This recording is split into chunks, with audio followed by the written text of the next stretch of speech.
灭在霓虹的夜，视线所及如同荒诞的谎言。Artificial show life， 深入简单，输出肤浅，思考周间世界像碎片般分裂。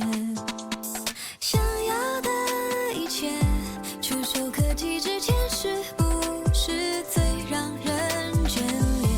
拥有喜悦，厌倦，在被欲望支配，无尽中沦陷。才不会让承诺被敷衍，不让真心被曲解。没有语言的人生，但每一步我要决定，却让下次被发现，让美丽被真实敷衍。我所了解的我还没被了解，别再让善意被拖延，不停恶语和闲言。没有语言的人生，但每一步我要选择真错误，不被遮掩。真实的我在你眼前，我所了解的我等待被发现。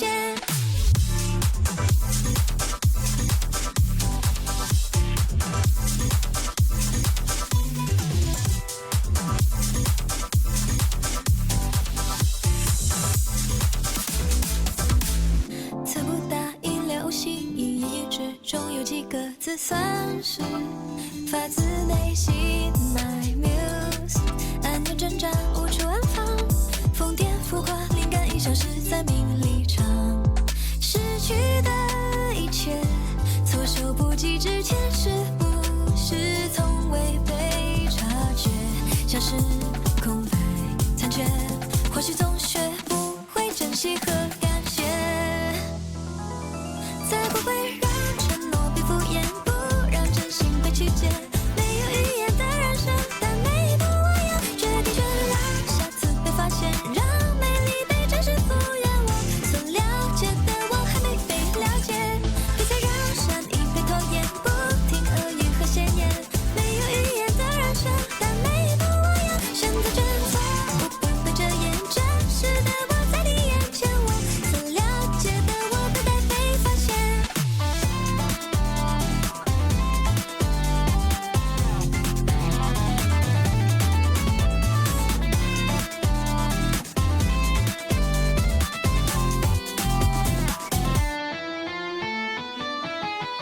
才不会让善良被污蔑，不让希望再破灭。难以预言的未来，但每一步我自己体验，让下次被发现，让美丽被真实敷衍。我所了解的我还没被了解，别再让善意被拖延，不停恶语和闲言。没有语言的人生，但每一步我要选择真错误，不被遮掩。真实的我在你眼前，心里有个声音期待着蜕变。我所了解的我会被你了解。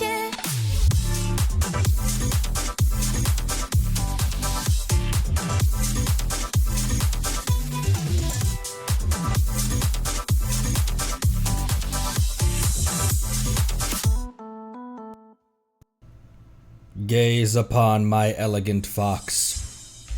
Gaze upon her. Gaze upon my elegant fox. Okay. Hi. Welcome.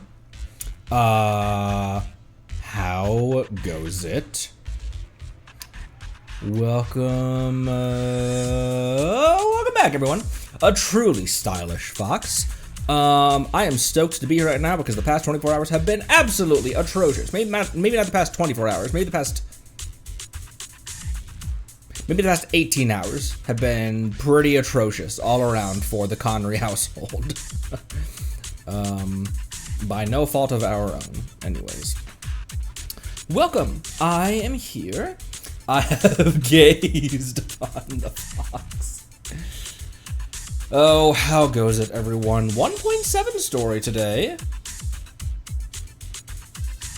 I'm like leaning on my shoulder, Lucy. What do you think, shoulder Lucy?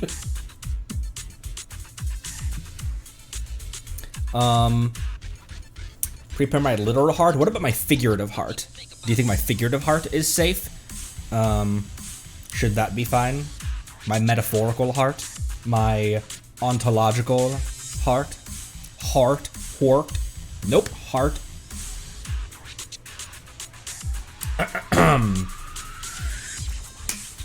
It's been a rough 18 hours, but my mindset is okay. It's just been a very rough, trying time, but a rare instance of me actually being in a pretty good mindset throughout the whole thing. It's a very frustrating, yeah. Anyways, I won't really get into it, but yeah. I'm because otherwise, I remember you guys saying that. Otherwise, I would not have done this. This today. Oh, her menu. I actually have. When I was just I showed off my Miyabi skin to my wife. I was like, "Want to see my fox skin?"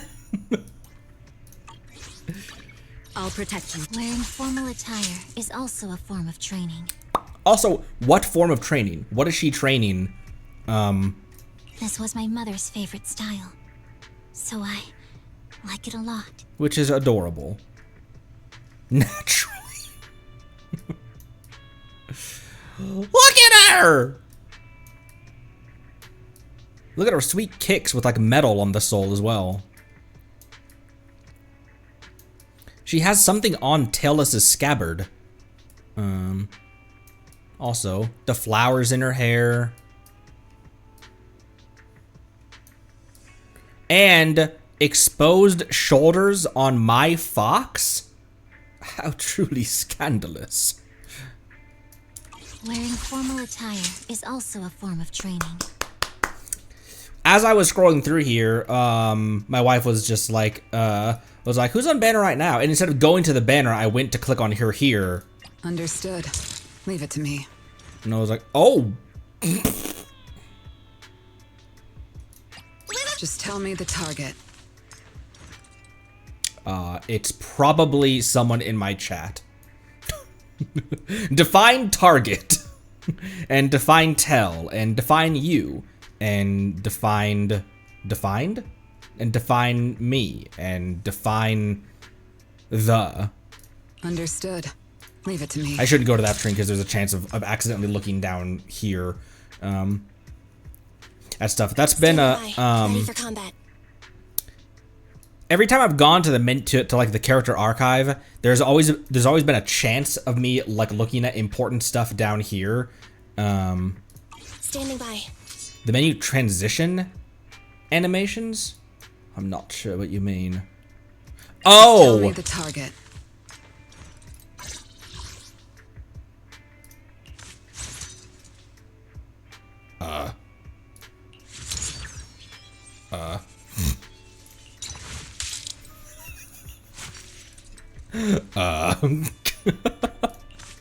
Bro, you wild for Understood. that. What the Leave fuck? it to me. That's like, I thought like, can't talk. About a little late night adventure. Like Lucia's is pretty obvious. Trigger's and Jane's are pretty obvious. That's fucking wild, bro. Okay. Where is she? Where is she?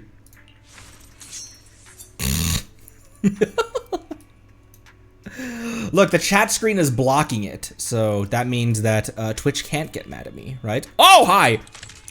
I am the Eye of Obel. I am the eye... something.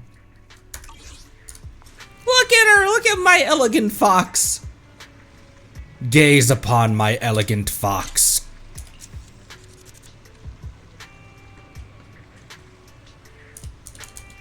Look at the flowers in her hair, bro.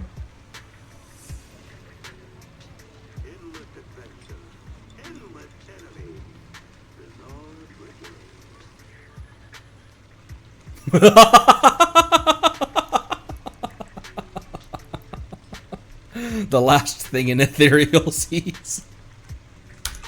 Miyabi standing over them. Hi, cat. Okay, 1.7 story.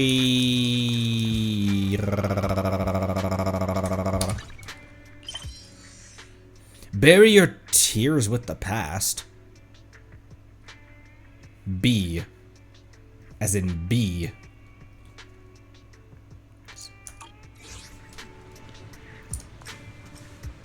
We last left off on quite the maybe not cliffhanger, but I had a lot of questions. Cliffhanger might not be the right way to put it, but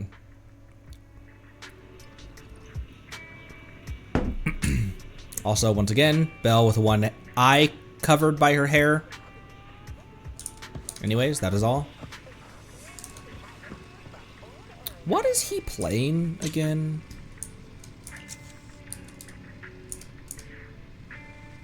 Oh, he's playing not Pac-Man. It's like Pac-Man Snake.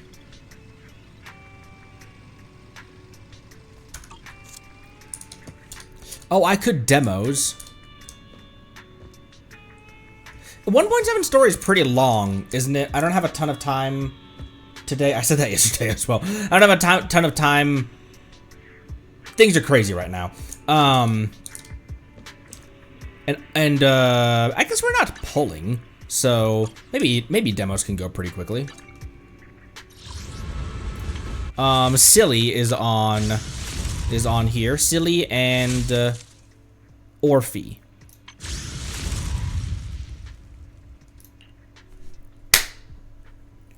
Womp.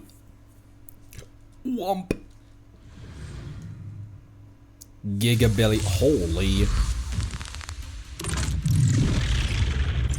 Press skill and Starlight Billy will consume HP to activate special attack Drive Suppression. If he's attacked during the skill, it will trigger a block and automatically chain into EX special attack Cool Wheelie.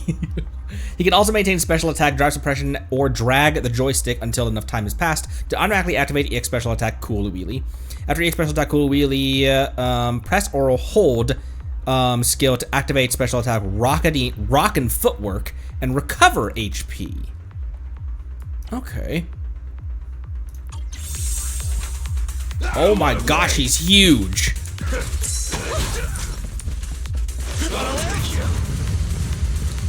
Oh, you can also sprint that way as well.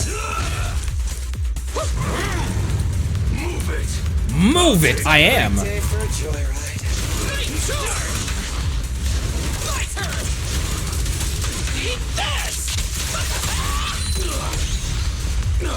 Listen to the pose. When Starlight Billy's attacks hits enemies, he gains determination. The amount recovered varies by skill. Determination caps at 120 points and slowly recovers while in combat. Additional determination is gained when triggering a perfect dodge using Cool Wheelie or using Chain Attack Night Swagger, or when triggering a block. When sufficient determination is available, hold normal attack to use basic attack Full Throttle Starlight. Hold EX special attack High Traction Wheels to recover HP.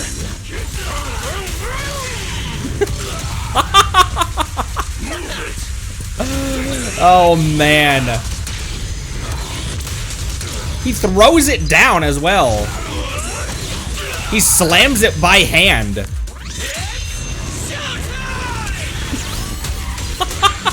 Isn't that A-Billy's alt voice line? Billy is an Undertale.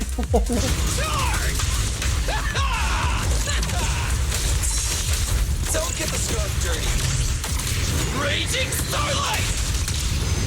Raging Bullets. Whose voice? That's a boss in Genshin's voice line. Showdown time. Ow! Why would you hit me? Look at him juggle them. I'll take you. Out of my way.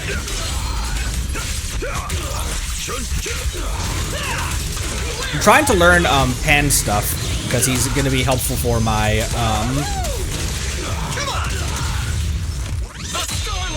Did you hear that sound effect?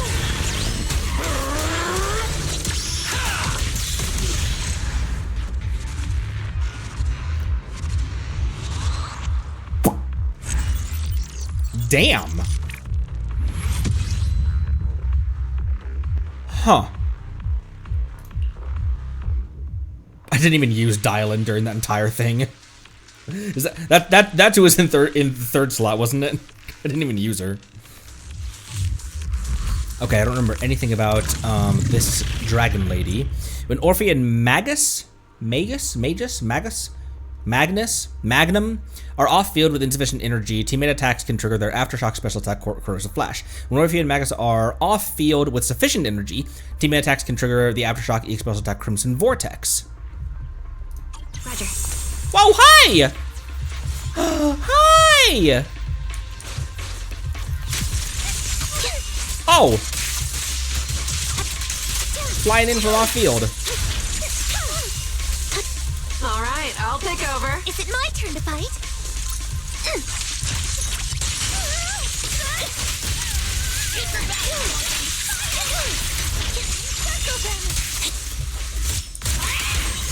Right on cue. Attack with another agent when she has enough energy.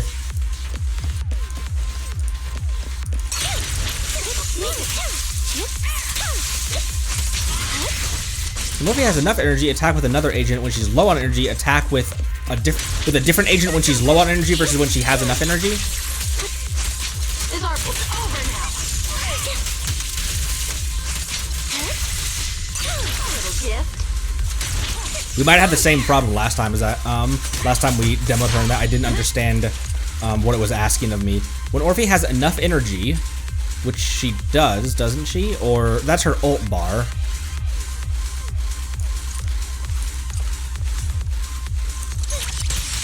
Okay, let's use that up then.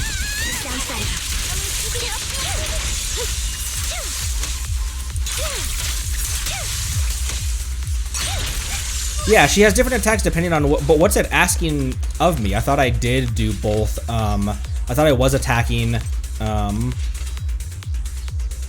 the EX bar. Because we start with 0 energy, right?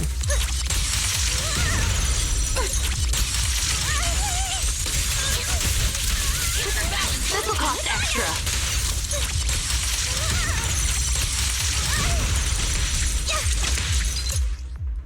Okay, are off field with insufficient energy. I just needed to use it. Okay.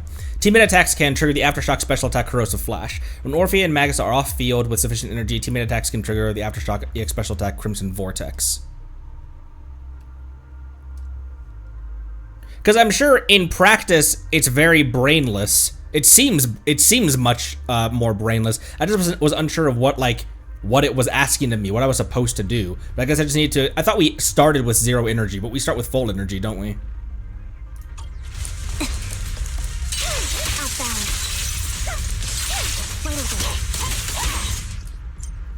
When the Orphe and Magus use special attack Corrosive Flash, EX special attack Watch Your Step, EX special attack Crimson Vortex, or chain attack Overheat a Barrel, they will recover bottled heat. With sufficient bottled heat, hold skill to unleash EX special attack Heat Charge, granting the whole squad zeroed in, increasing their attack. When additional ability is active, the whole squad's aftershock damage will ignore a portion of defense. An agent with zeroed in can extend its duration when triggering aftershock.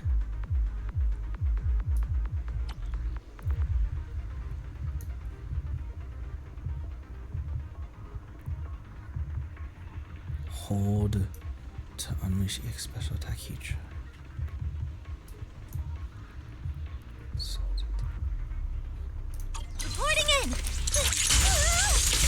Oh, that one was just press and hold the skill button. It's always this way with the demos. It was this way with Evelyn as well. It honestly took me a long time to understand the difference between burning tethers and burning desires. Between can you go over here real quick? And when to use which one, and what gives you burning embers versus burning tethers versus when to use them. When to use them, how to use them. It's over now. Little gift.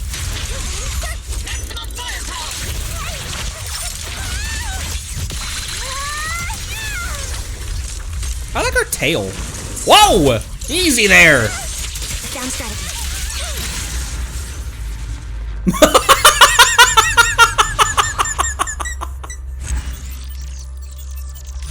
Fucking spider Ambi.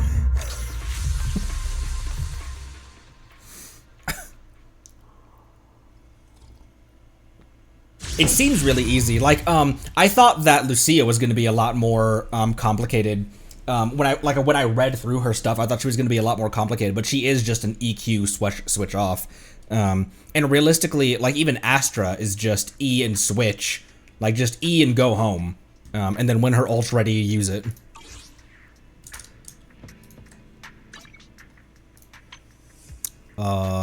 Tic Tacs.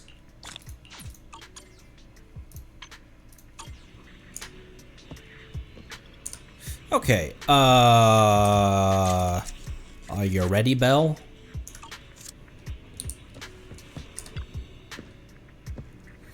Vivian, Vivian sent a message. I'm fine. I'm gonna flip the yandere on her. I will become the obsessor. Vivian sent a message. Seems they've made more progress on the sacrifice issue. Wonder how Vivian's been doing. After Hugo passed, she's been busy managing Mockingbird. We haven't talked to her in quite a while. Belle, do you want to arrange a time to meet up with her? Let's go meet up. Immersive crab telling. All right then. I'll arrange a time with Vivian. You just rest and I'll tell you when. I can never rest, Wise. Not when there's evil afoot.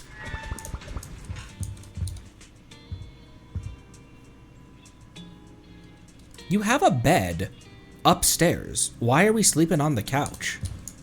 You have a bed 2 meters above you. Let's rest on the sofa. You originally planned to watch some videotapes and rest on the sofa, but you end up falling asleep instead, until you hear something nearby. Vivian crawling in the vents.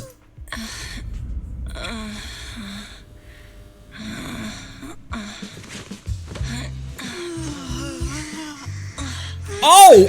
Lord Phaethon, this time let me. Vivian? Vivian? Hi. How'd you get in here? Fairy's out. Disturb your sleep, did I? Look at her. Bury your tears with the past. I don't like the implications of what this, When I got here, the other Lord Phaethon said you were resting on the couch and just let me in. Damn, the other Lord, Wise! The other Lord Phaethon. Damn, Wise got demoted hard. I meant to keep you company while you slept, but then I dozed off myself.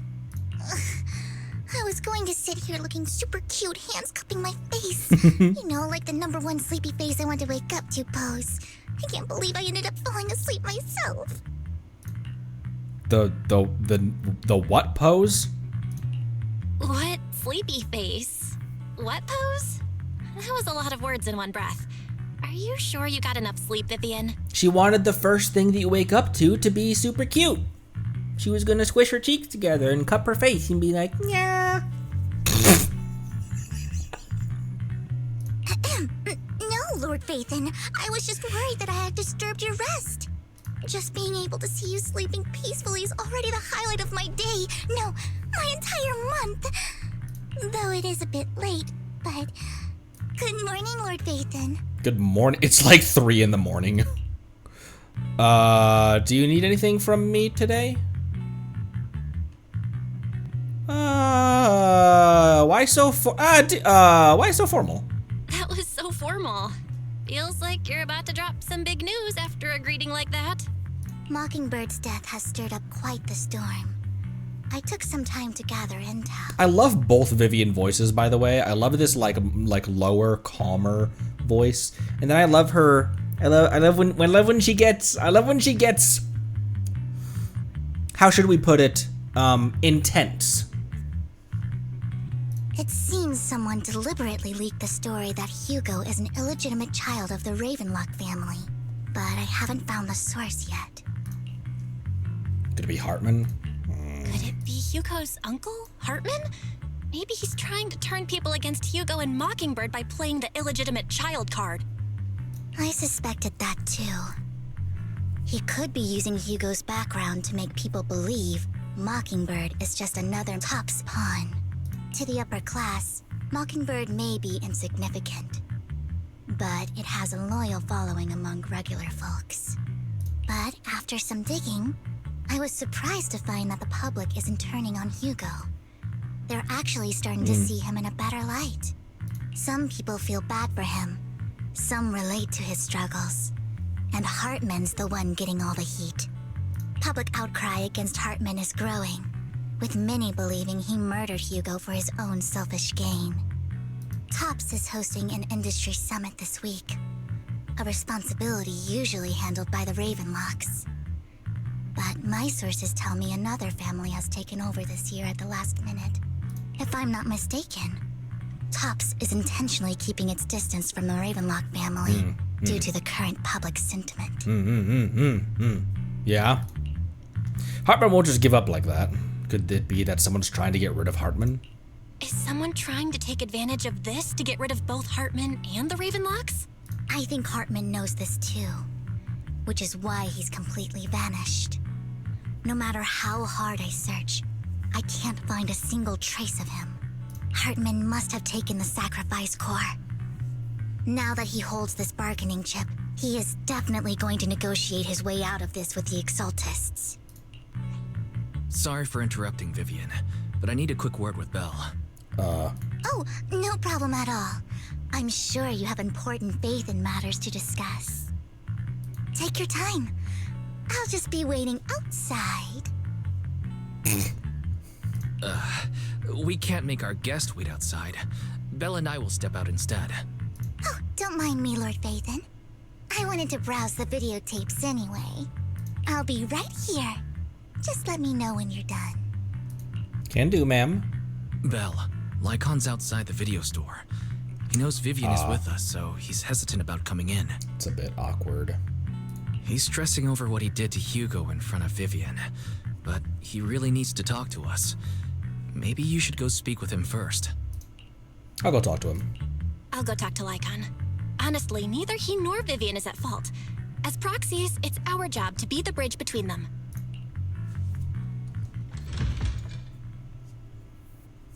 And I take pride in my job. Okay.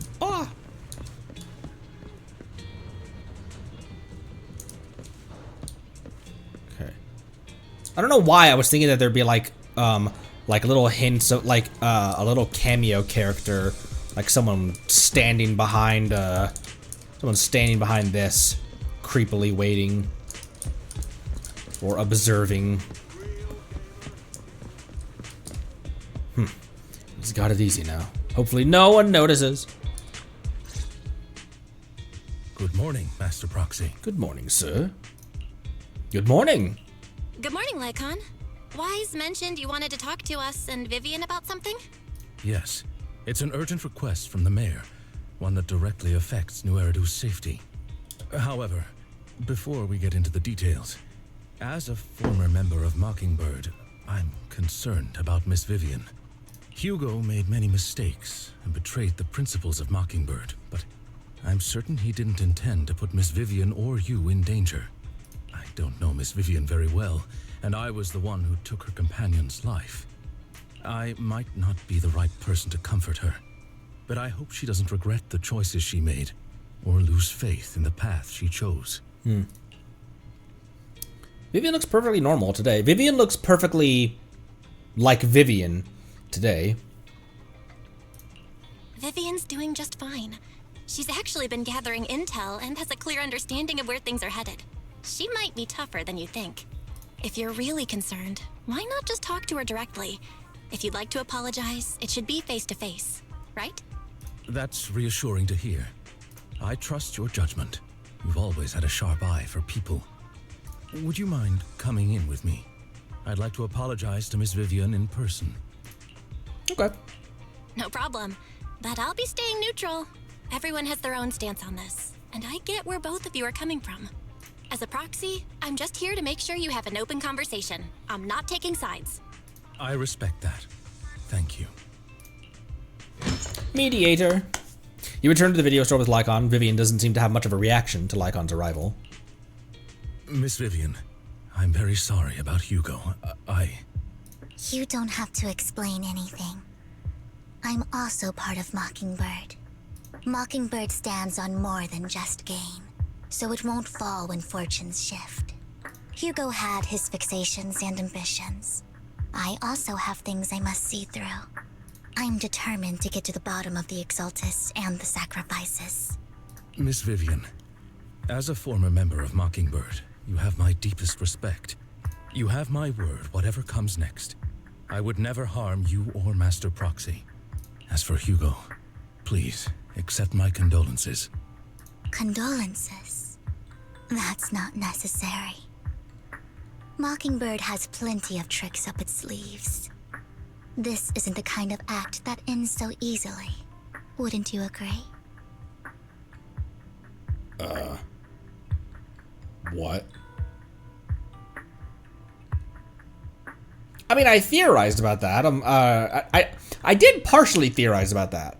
I was like, is he really gone? Like, would they kill a character in the same version that he released? However, Lycon Optimus primed his heart out of his chest. Vivian's like, Hugo died in New Eridu, but he also lived in New Eridu. You're right. Huh? Huh? That's it? You two just figured it out? Oh, that was fast. Master Proxy, I believe we all share the same goal. Uncover the truth of the Exaltists and the sacrifices. The Mayor has tasked me with inviting you to take on this mission, in hopes we can work together moving forward. If the Mayor wants to work with us, I trust he will demonstrate his sincerity in kind. Mockingbird will not serve as a pawn for the powerful. That will never change. Of course. While the Mayor cannot handle this personally, he will make sure we have all the intel and support we need. Miss Vivian, I know you have your own intelligence network, but for some high-profile shady dealings, perhaps the Mayor can provide you a different perspective. Please, take your time to discuss. If you're open to collaborating, I'll set up a call with the Mayor so he can speak with you both directly. Ow, it just popped my shoulder accidentally, and it really hurt. Anyways, that sent tinglies down my arm. We'll think about it. I need to discuss this with Wise and Vivian. With so many people involved in this, we need to be very careful. Of course, I completely understand. When you've made up your mind, you can find me at the Ballet Twins. Cool. I'll park poorly there.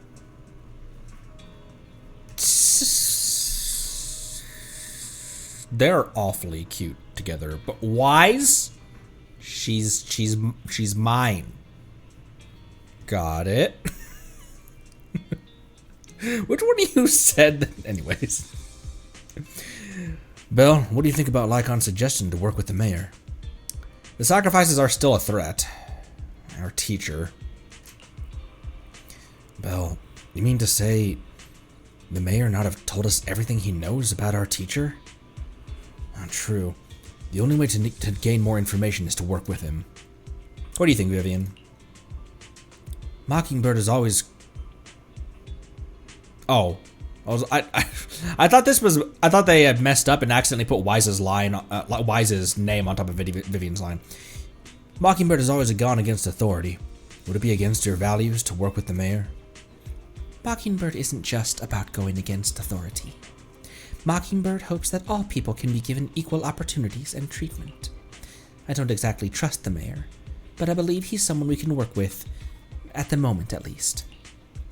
Well, let's go see Lycon first.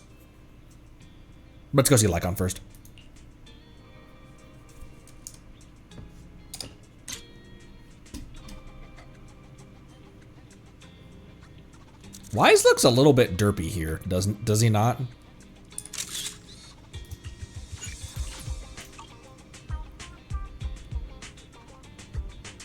She's got Vishap eyes. I didn't need to save that. I already have like 75 pictures of her. Where are we going?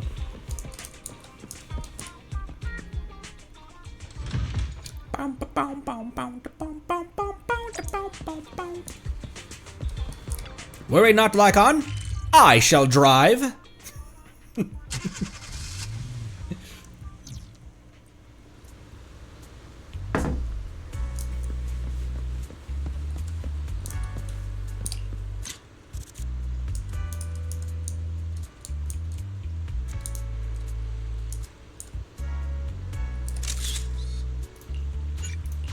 Look, she had her umbrella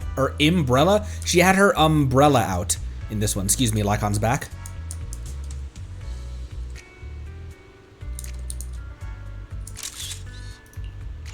Therefore, it's different. It's a different picture that I needed.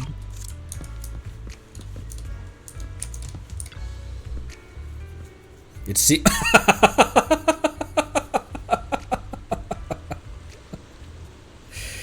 seems you and Miss Vivian have made your decision. Let's talk to the mayor. Working together requires sincerity on both sides. Of course. Please rest assured, when it comes to sacrifices, the mayor's interests align with yours.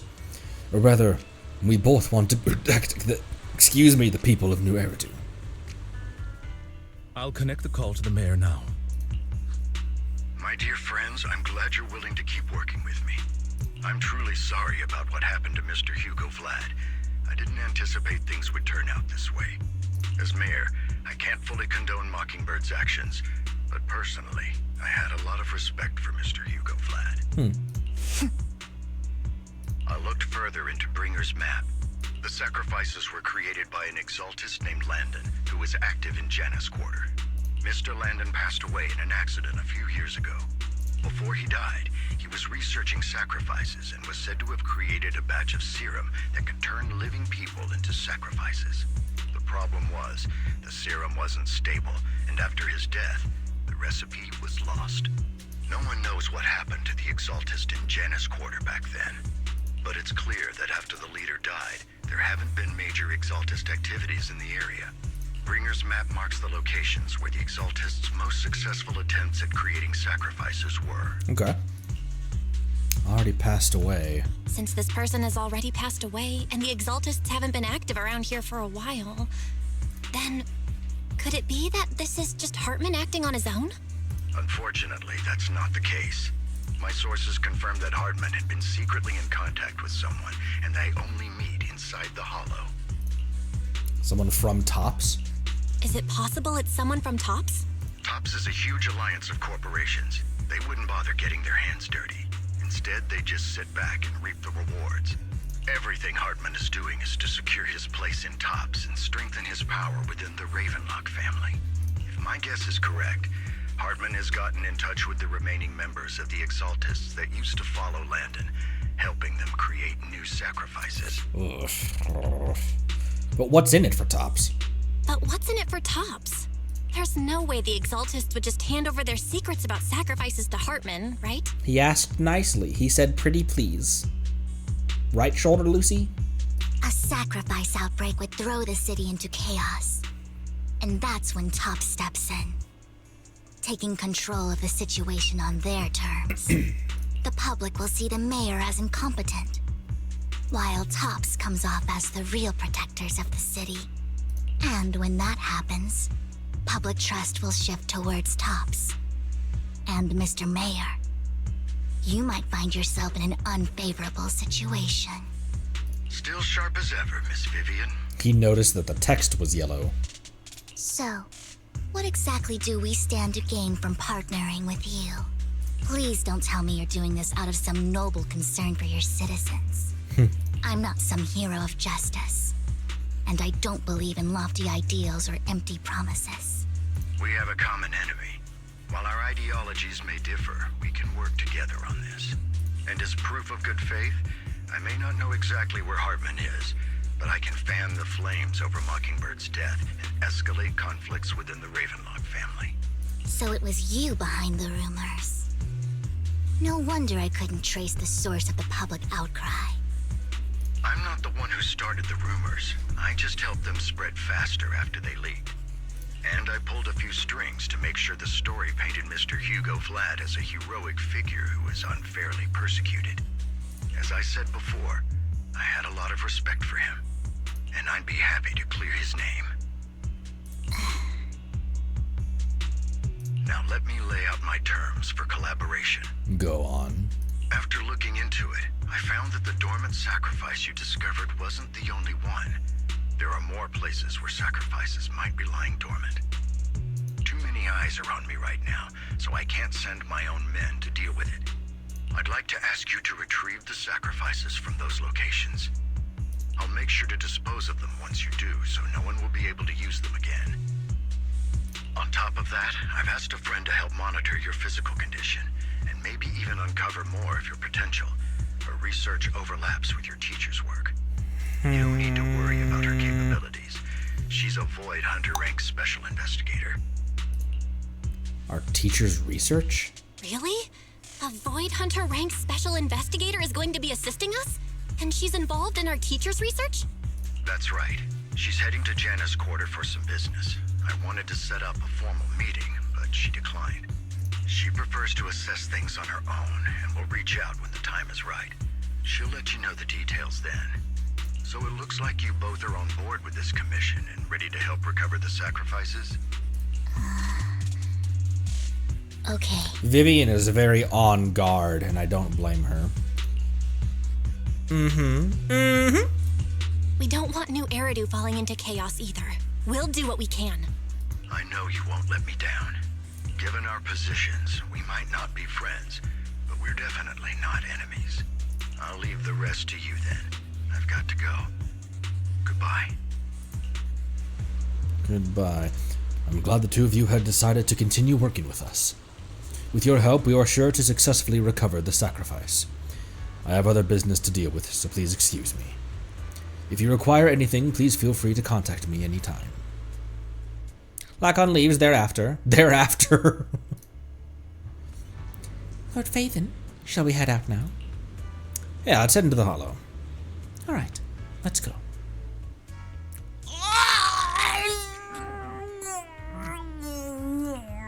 I'll protect you from any danger. What are you? Lord Phaethon. Ether anomaly. I would never turn down Lord Phaethon. Who do I put with her? Asset confirmed. Preparing to move out. I'll protect you from any danger. Anomaly sub DPS. So what you're saying? Oh, I'm at your disposal. Can I not use Lycon for this? Why is he grayed out? Oh, interesting. Huh? He has other business to attend to. He left thereafter.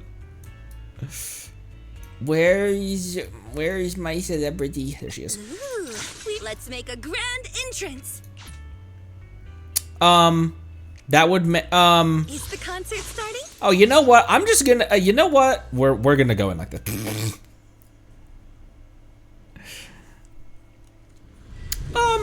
With the third slot being locked, I wonder if that means the.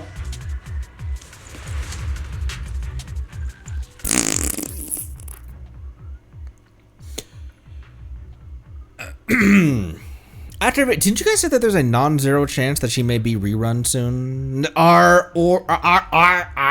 However, she's had her first rerun already, hasn't she?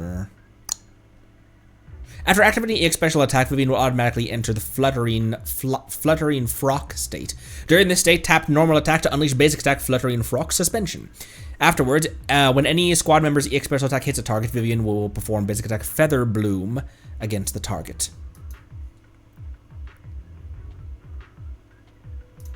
Lord Phaethon, thank you for trusting Mockingbird and me.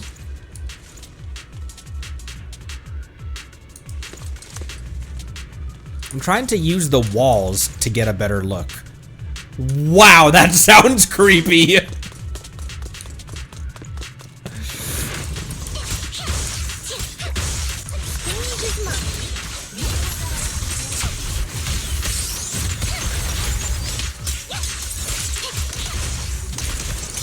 Hey, will you quit that? That could hurt someone. Oh, he swings in.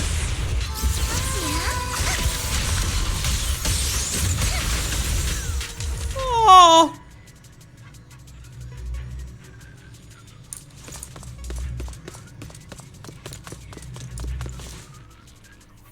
Has someone already taken the dormant sacrifice from here? Or did the Exaltus decide to relocate it? No. If these dormant sacrifices aren't handled carefully, they could awaken and turn against anyone nearby. She wouldn't risk moving them unless it was absolutely necessary. Did she realize the mayor was looking into this? Just as Vivian is talking to herself, you hear another voice of someone debating. You don't know who it is, so you pull her aside to listen.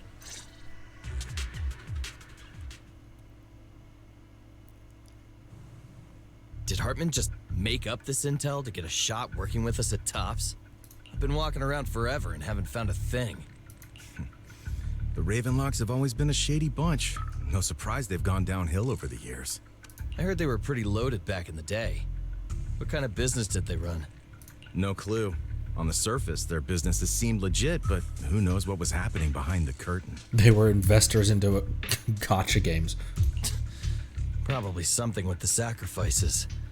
I mean, how else would he know about the dormant ones left around here for years? And he was so sure that even if those original sacrifices didn't work out, he had a backup plan. Backup plan? What could that be? Well, that's beyond me. I just happened to overhear something while I was next to Mr. Edmund one day. What's Tops planning to do with all these sacrifices, huh? For research? Do you think we'll ever have a normal life in the Hollows? It's the Hollows. How normal of a life do you want in the Hollows? Don't ask questions you shouldn't be asking. All right. There's nothing here anyway. Let's leave the Hollow and report back on what we found. And we'll make it just in time to clock out for the fieldwork shift. Let's get out of here first. Let's get out of here. After the two Tops employees left, Vivian appears visibly unsettled. Hartman, that fool.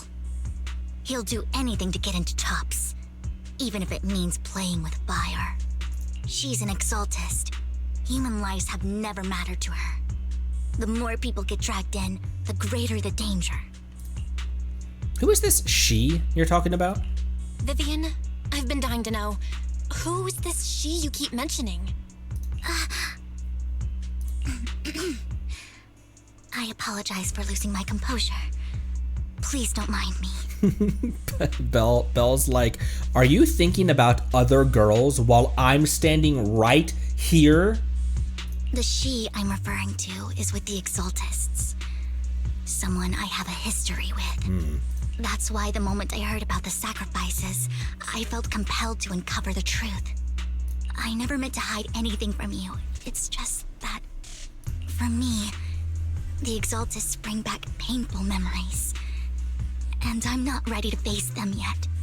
So, Lord Phaethon, please give me a little more time. Once I've gathered my thoughts, I promise I'll tell you everything. Of course. Sure. Sure. I won't pry anymore. Everyone's got a past, and you don't have to dig up old wounds if you don't want to. I can see the Vivian I know now is super brave and kind. I believe you've really put in the work. Lord Phaethon, if we weren't in such a hurry, I'd spend 3 whole hours singing your praises. It's okay. We ain't gotta do that. I'll make note of this and make sure to get it done before bedtime. First things first, let's track down those dormant sacrifices. The Exaltists have probably realized someone's after them by now. I wish we knew what Hartman's backup plan is. I just can't shake the feeling that something bad is about to happen. Oh, that's not a good thing for someone like you to say.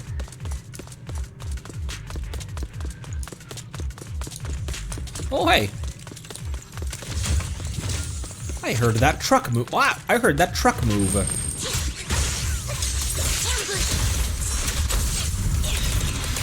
Wow, I don't often chain attack into Astra.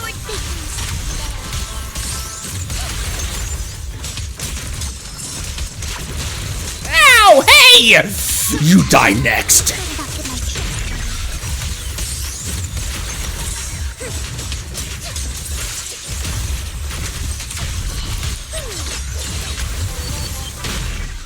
Pow. This dormant sacrifice is gone too. Who could it be? And how do they know the locations of the dormant sacrifices? Let's check the next location. I hope this map doesn't become a nightmare for New Eridu. Hugo may have done terrible things, but he had his reasons. Mockingbird might be seen as the bad guys by a lot of people, but Ironically, joining Mockingbird is what put me on the right path. For the first time, I'm needed for more than just my curse.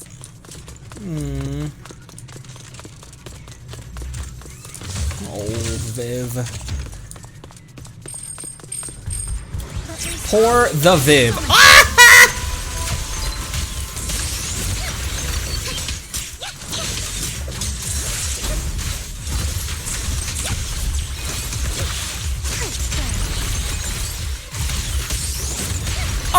Hold on. Does she have rocket thrusters under her skirt?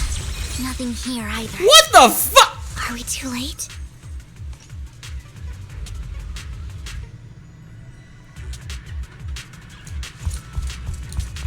That's a bit rude. That's a bit of a rude way to phrase it, but just Conrad, you can't just ask things like that. There's... Oh. A woman! Don't touch me.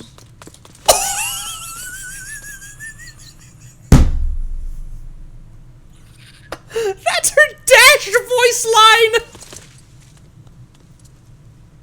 That reminded me so much of Wanderer's "Stop chasing me," or "Stop following me," or whatever Wanderer's was. Because I don't have a Wanderer, so I never dashed with him. So when we were doing the mission, "Stop following me." Oh, Viv! Don't touch me. I knew it was you, Vivian. Camille, what are you doing here, sis? Are you destroying the dormant sacrifice? Not sis, right? Just sis. Not sis, right? Vivian, don't call me sis. Okay. I'm not your sister. Or, well, let's keep going. Are you trying to stop the Exaltists? I never left the Exaltists. You know what Landon did back then. Lord Landon did it for the Creator. His methods may have been extreme, but they were necessary. Oh boy. Back then, you walked away. You should do the same now. We didn't meet today. Take your friends and leave. What's wrong? Are you being forced into this? I can help you. Help me? Like how you helped her? Oh. Vivian, you're crying. You see me, don't you? No, Oh shit, that's not a good... You haven't changed a bit, Vivian. No need to hide your tears. I know exactly what's ahead for me. You've made your choice, and I've made mine. One last piece of advice. Stay out of this.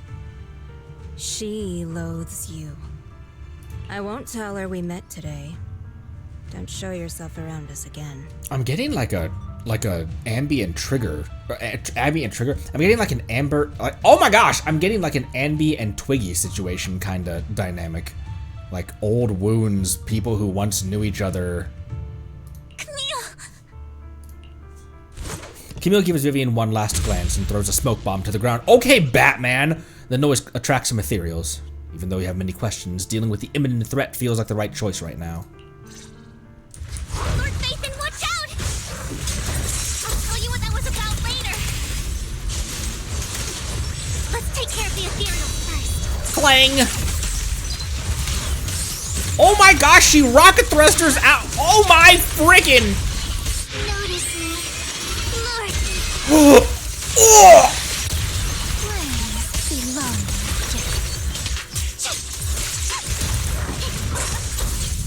I like how her ult voice line is "Notice me, senpai."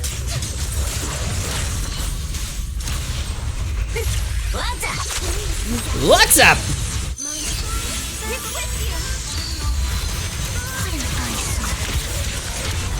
Oh my gosh, look at her! Look at her go! After fighting... oh, that's my phone. After fighting off the ethereals, you search for a long time but don't find any dormant sacrifices.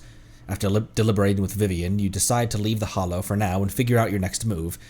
Just then, The phone rings. You two took longer than I expected. Did something happen? Yeah, I was just observing skirt rockets. I'll tell you about it later. We searched the coordinates the mayor provided.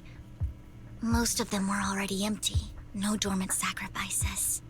Camille, the Exaltists have been actively destroying the dormant sacrifices. The Exaltists? There's no reason for them to go after the sacrifices, right? I saw it too. Vivian is telling the truth. I saw it too. And one of them is someone I once knew. I thought she would leave the Exaltists after Landon's death, but she stayed. Do you have a history with the Exaltists, Vivian? When I was a child, I stayed with the Exaltists for a while. Back then, Landon was one of the most respected figures among the Exaltists in this region. A lot happened, and after Landon died, I left. I can't turn a blind eye to the sacrifices. I know all too well how many lives have been lost bringing them into existence. Ever since I learned a sacrifice had appeared in Janus Quarter, I haven't been able to stop worrying. I won't let history repeat itself. That's why I asked Hugo to investigate, starting with the Sacrifice Corps. Vivian. Please stop. I'm not looking for comfort. I'm just recounting the story for you to understand the situation. We've got bigger things to focus on. But when I do need comforting, I'll come straight to you. And we'll be here. I hope you'll make time for me, Lord Vathan. Just so you know, I'm not the easiest to console. Okay. No worries. I'll totally have your back until you're feeling better. Okay. Back to the matter at hand. That conversation between those two TOPS employees back in the Hollow is still bothering me. They said Hartman had a backup plan, and that got me thinking about some news that was quietly swept under the rug. Lately, there have been mining accidents in Ravenlock-controlled areas. Many workers have died. The typical accident, quote-unquote, angle. The families were paid off with huge settlements, way more than usual. No protests, no controversy, and the issue was buried.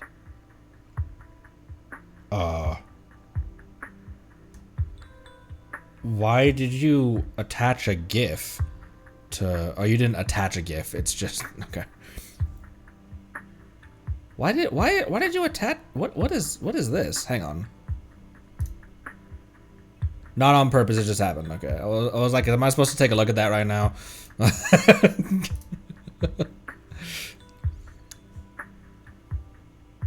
But considering the Ravenlock's financial position, why would they be so generous with payouts? Sounds sketchy. That sounds sketchy. Are you saying they made up the accidents and the workers' deaths? Precisely. I don't think those workers died in mining accidents. Yeah. Once again, the typical accident angle. I'm planning to reach out to some old friends, see if they've heard anything about this. Do you have time, Lord Vathan? My contacts are just near 6th Street. Care to join me? Always. Let's go together. I'm in. Let's go together.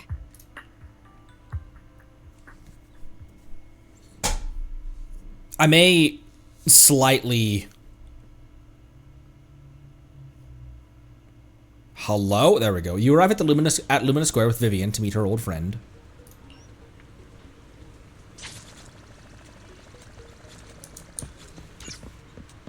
Look, call me a folded umbrella all you want, but Lord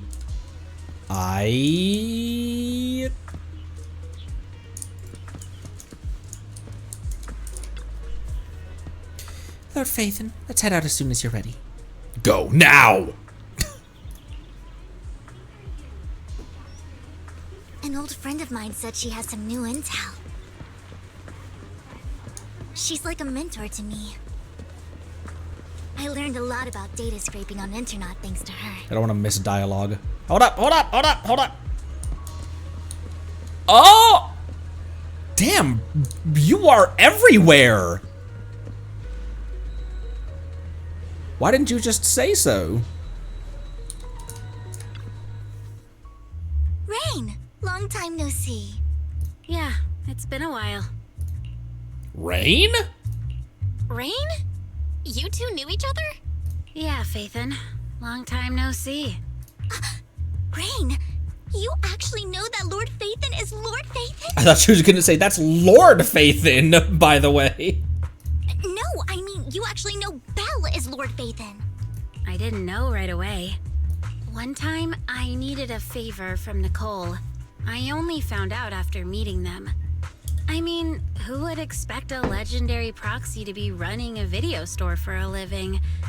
Oh, by the way, your idol... Rain, let's not bring up old stuff. Lord Faithin wouldn't be interested in that. No, please, go on. Why are you all tense? Right! Lord Faithin lives on 6th Street too, and might know your idol. Remember when you traced that post on Internaut to 6th Street and actually went to check it out? And you came back all bummed, spouting nonsense. Like there was only a black cat at the location, and maybe your idol is actually a talking cat. Or something like that. Could be. I think I know that black cat. I know that black cat. I'm always sneaking at snacks. Lord Faithin, please, let's drop this topic. Come on, Vivian. It's been years and you still won't say who your idol is. If you'd just let me, I'd have tracked them down ages ago. I get it. You want to find the person who's important to you on your own. But you've tried so hard already. It's okay to lean on me a little, you know. I'm sure your idol won't hold it against you. I shouldn't have come to see you. Huh? What's wrong? Change the subject, help her out. Hey, Rain. Vivian said you might have some new intel. So let's get to the important stuff first. All right, let's get down to business. Here's something I'm pretty sure about. The Ravenlock family's claim that those missing workers died in an accident? Don't buy it. We didn't. The last signal from those workers was near the Hollow. Then communication went dark. I think they were taken into the Hollow. Interesting. The inside of Rain's hood looks like a hamburger bun with sesame seeds. Just in case you were at all confused if I was American or not. And yesterday, I picked up that the Ravenlock family secretly hired some people to search the Hollow's perimeter. I caught a weird distress signal from someone and managed to track down the source. When I tried to reach out, the signal cut out completely. I don't like that pretense. The last trace of the signal was near Lumina Square. Finding someone in real life isn't really my thing, so that's where you come in. You reckon someone's... Got any more leads? Okay, we'll check things out. You just said this is something you're sure of. Do you have anything you're unsure about? I dug up some info online, and one thing stood out. A few days ago, there were some creepy sounds coming from an abandoned warehouse by the port. The place was locked up, so no one could see what was happening inside. Not sure if it's related to your search. If you don't find anything useful around here, it might be worth checking out. Well, that's all I have for you. Alright, thank you. Thank you, Rain. Don't get all emotional on me now. I'm just helping out a friend. This one's on the house. Consider it payback for the favor you did me last time. But if you still want to find your idol, hit me up. I've been curious for what... Alright, don't worry about it. I'll manage it myself. Stop being so nosy, Rain. Oh my gosh, she got animated there for a sec. Nosy? Nah, just professionally curious. What kind of person is worth all this searching, huh? But honestly, whoever they are in real life, they've become a part of you. You've come a long way in this search, Vivian. I much prefer the person you are now. So if you find this person, don't chicken out. Go meet them. People will appreciate you for who you are. Rain.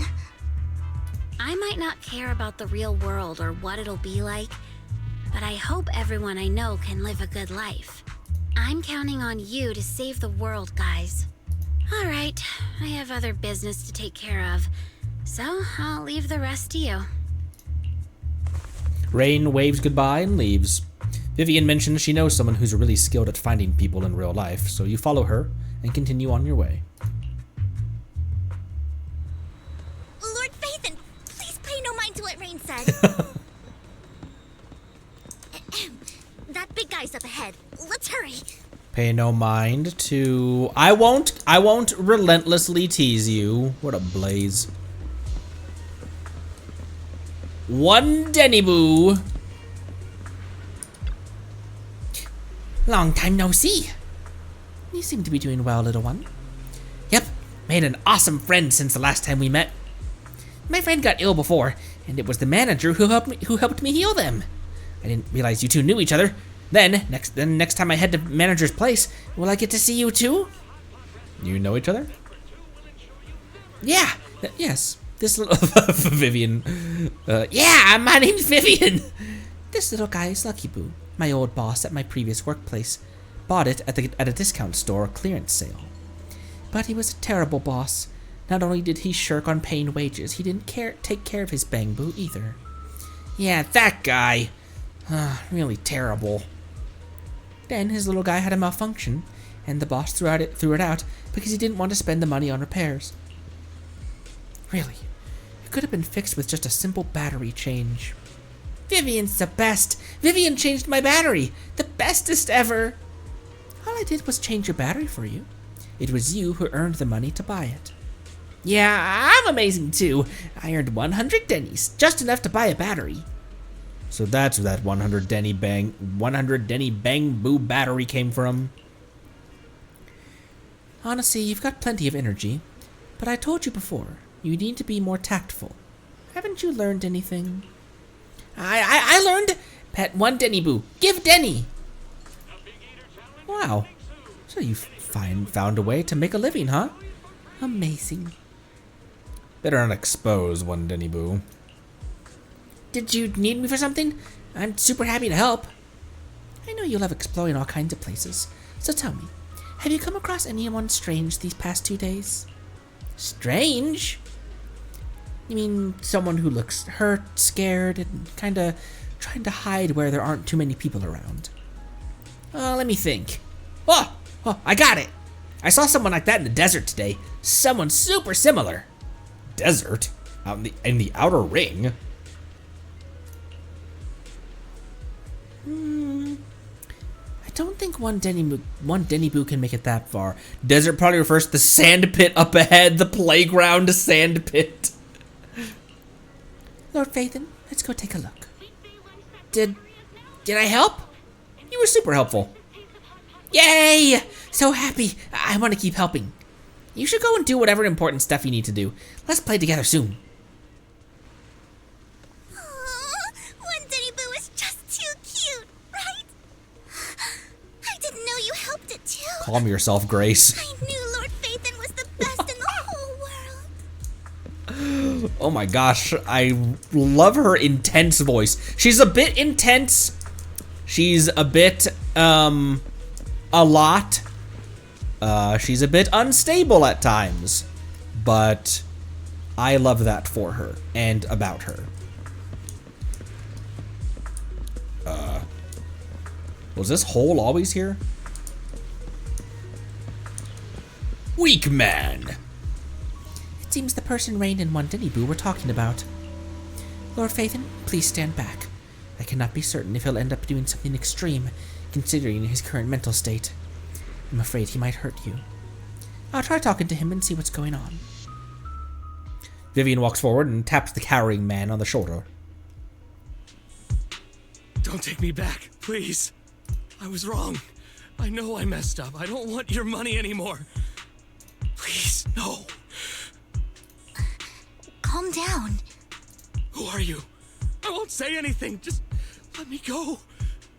I I don't know anything. I swear, I know nothing. We're not PubSec, the HIA, or the Ravenlock family. We won't force you into anything. There's no need to be afraid. What do you want from me then? We simply want to know where the Ravenlock family took you and what they made you do. I can't say. I can't tell you. I have a family. They'll hurt them. You never saw me. Please, just yeah. stop asking. That's what I was afraid of. Don't you wish to see your family? I don't deserve to see them. It's my fault. I was greedy. I did this to myself. But your family must miss you dearly. I'm sure they won't blame you. No, it's my fault. It's all on me. I don't want to drag them into this. Man, once again, the NPCs in the VAs for NPCs and like small side characters in this game go hard with their roles. If the whole ship is sinking, no one on board can escape. I'm just a nobody. And right now, there's nothing I can do to change anything. If you care about your family and friends, now is your chance to stop the disaster before it's too late. Even a butterfly flapping its wings can send a tsunami surging across the ocean. Damn, Vivian just dropped a butterfly effect on this man. No one knows how this will turn out. But if you do nothing now, the only thing waiting for you at the end will be regret. We're not here to turn you in, and we won't force you to confront them. You'll be safe with us. I'll help you return to your family. But you must tell us precisely what happened. Hartman offered a huge amount of money, looking for workers to go into the hollow to guard something. The money was way too good. We all kind of figured something wasn't right. I thought it was just smuggling or guarding some kind of illegal ether resources, so I signed up. After we sent in our applications, Hartman's men took us into the hollow. The first place we went, there was a strange box. Honestly, sending in an application for that, honestly, I would have thought that was a PubSec sting. But when we got there, they handed us some pills saying they'd improve our aptitude for ether, for us to last longer in the hollow. But after I took them, everything went fuzzy. Something was definitely off about those pills. When I woke up, I saw my coworkers dead in front of me. Oh my gosh! What? And there was blood all over my hands. They said something about me being a good experiment, moved me somewhere else, and locked me up. They wanted to inject me with something. I got scared and didn't know what was gonna happen. Jeez! But then a blonde guy found me, gave me a carrot, and let me go. I know a carrot is a hollow GPS, basically, but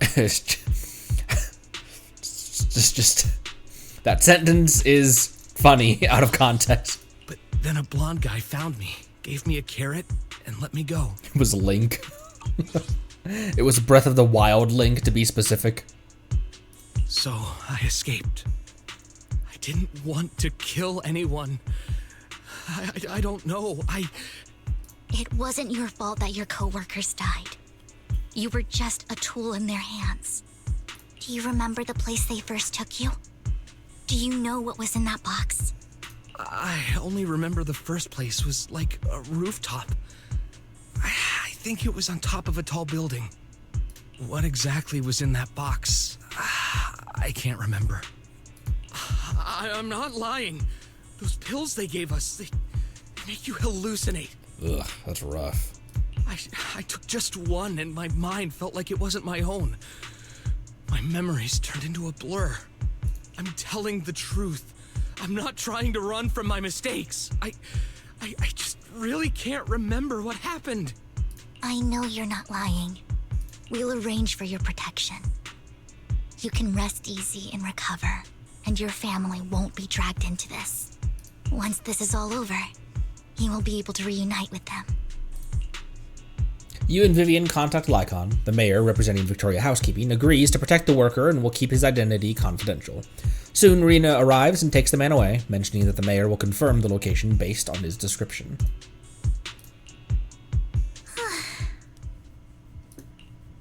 You're remarkably calm. I've been meaning to say this for a while, Vivian. You're just so calm and decisive when things get tough. Totally different from the impression you gave me at first. Belle. That's... Actually, I wasn't always like this. I used to run away when things got tough. There was even a point where I just wanted to disappear. As if my very existence was the source of suffering. How could you not think that? Like, especially with her ability of premonition and foresight, that like it'd be so easy. It'd be really easy to think that like, am I seeing the future, or is am I causing these things to happen? Am I the linchpin of all of this? I wondered. Perhaps leaving it all behind could put an end to the pain. It's kind of hard to imagine. Whoa. It's hard to imagine you like that. I mean, you had this super intimidating vibe when we first met. I know, right? Well, I was on a mission at the auction when we first met. And just as Rain said, I've come a long way from who I used to be.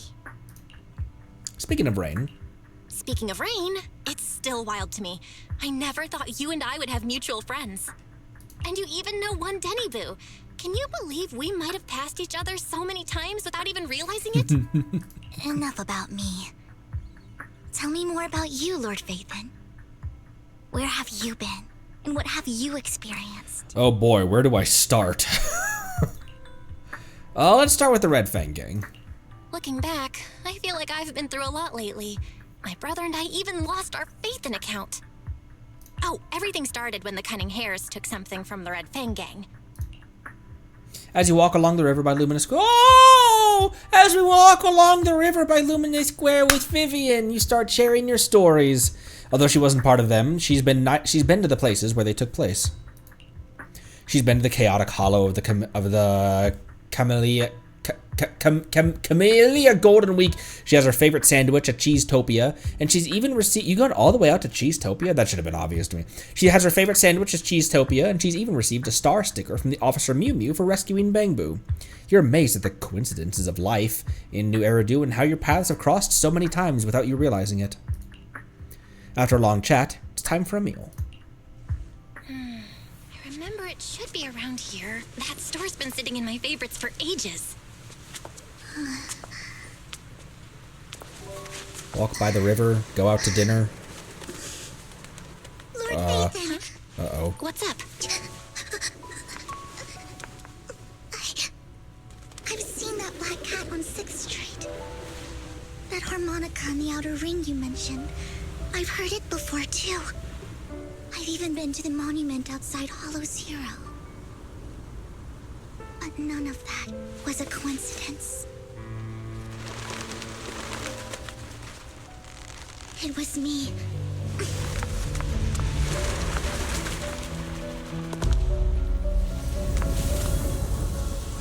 Following you, and now I've finally made it to your side.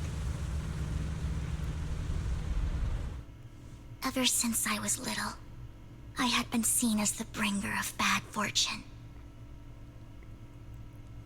That was a lovely cutscene.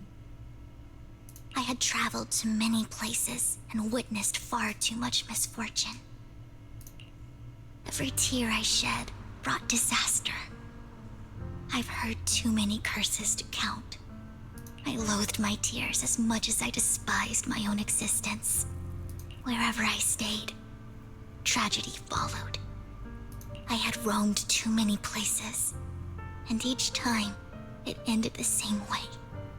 I didn't know where I could go anymore. One night, I stumbled upon a post discussing me. Whether they knew me or not, everyone seemed convinced that I was the source of the curse. Some mocked me with cruel intent. Some wished I would vanish, and others speculated maliciously. It really seemed that my very existence was a disaster. In that moment, as darkness enveloped the city, I saw lights flickering to life all around New Eridu. So many lights. And not knowing where to go, I thought, if only I could disappear into those lights. I made up my mind. And right then, my phone rang. I decided to take one last look. I wanted to know who left me my final message from this world. Oh.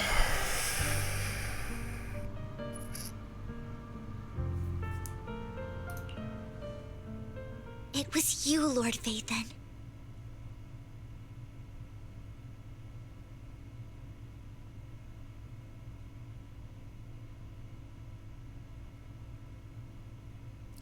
Damn. Thus explaining the obsession.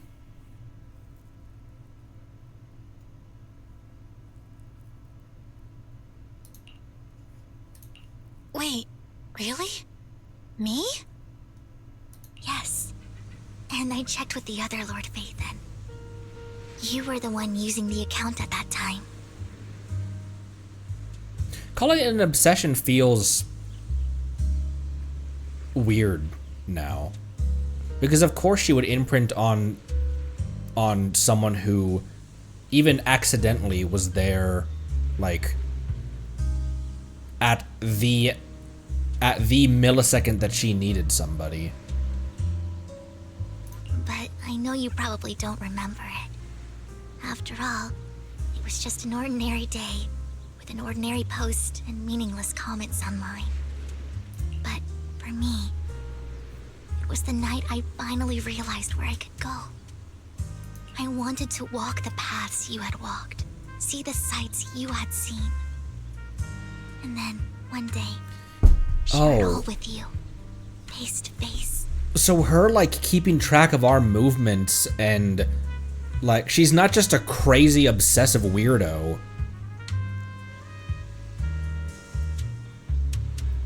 Like, she's intense and a little unstable at times, but she's not... I like how they're not playing that obsession for pure levity. I wasn't thinking that... Oh, man. I wasn't thinking that there'd be something... Oh.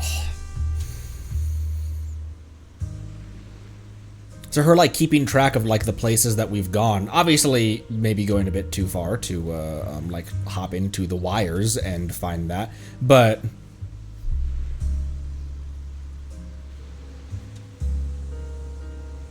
Oh, man. What exactly did the comment say? What did I even say in that comment? I can't remember off the top of my head. Well, you'll have to figure it out for yourself. I'm not telling you. Huh?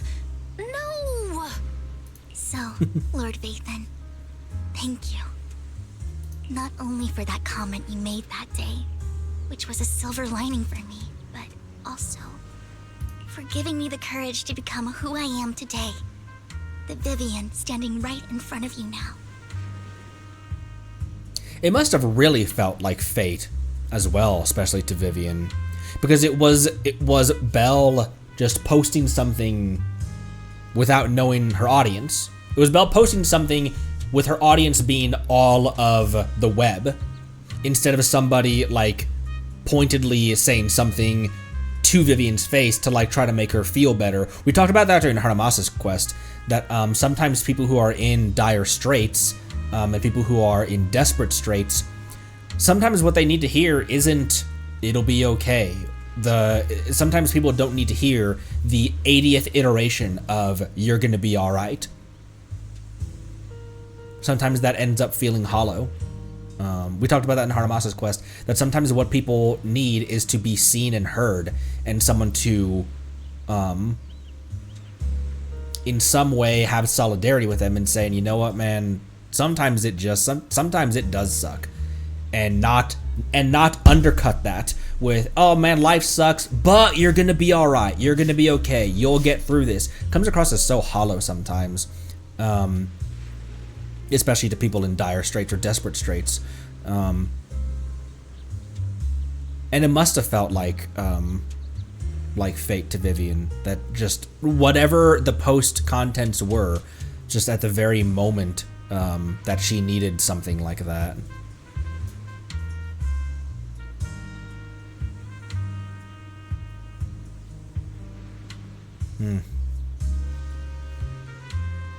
Lord Vivian, I truly like who I've become. The wind skims across the fuck. The wind skims across the surface of the water, lifting Vivian's hair and brushing it against her cheek. The light reflected in her eyes dance and flicker, as if eager to share the stories of the past, both the good and the bad, the happy and the sad. Emotions intertwine with the narratives, and you feel as though you're witnessing the path she has traveled. Lycon just sent a message. There's an update. Let's head back to the video store and go over the details together.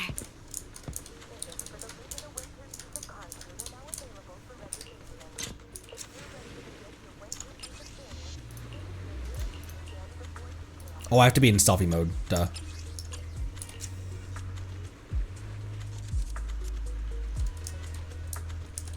Let me stand closer to them, Genshin.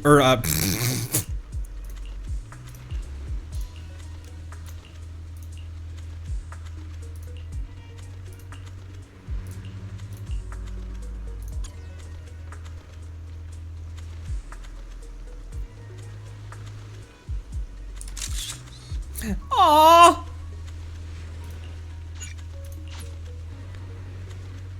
Another reason why me being scared of her initially was so funny, yeah.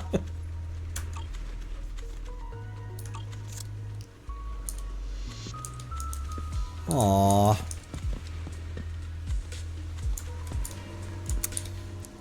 Ugh, when they decide to, I do feel also that, they're kind of able to do, they're kind of able to tackle heavy topics in a more direct way, and in my opinion, a way that honors the themes that they're discussing better. I feel like in a certain way they're allowed to discuss that in a more pure sense, as weird as that kind of sounds, because of their rating. Obviously, Genshin knows how to hit things, you know. But, Belle, you're back. Between ambies and triggers and, now the Viv right here, man, when they hit, they know how to handle things properly. I went into detail about that in Trigger's quest line. Like, if you're gonna, and in Haramasa's as well, like, if you're gonna discuss, this kind of emotional content, if you're going to discuss subject matter like this, either commit or just don't do it. Because if you don't commit and actually honestly and realistically present situations and struggles that real people deal with in the real world, if you can't commit to that, then just don't cover it. And I've never felt like Zenless has covered anything half-assed. Lycon told me he wanted to meet up with us online to discuss things when he returned. I'll call him now. But, you know, Gooner game and nothing else. Master Proxy, Miss Vivian. The gentleman Rena brought back has stabilized and calmed down now. Based on his account, we've identified where Hartman is hiding the core. He also mentioned that Hartman plans to trade the core with a group of people. We suspect that this group consists of members from the Exaltists. I knew it. Now that we have the location, it would be splendid if we could seize the sacrifice core before they do. Precisely. We hope you can head to the location as soon as possible to secure the sacrifice core. Leave it to us. I'm still processing the idea that Vivian had not only made plans and was in the process of following through with her plans when she found that post.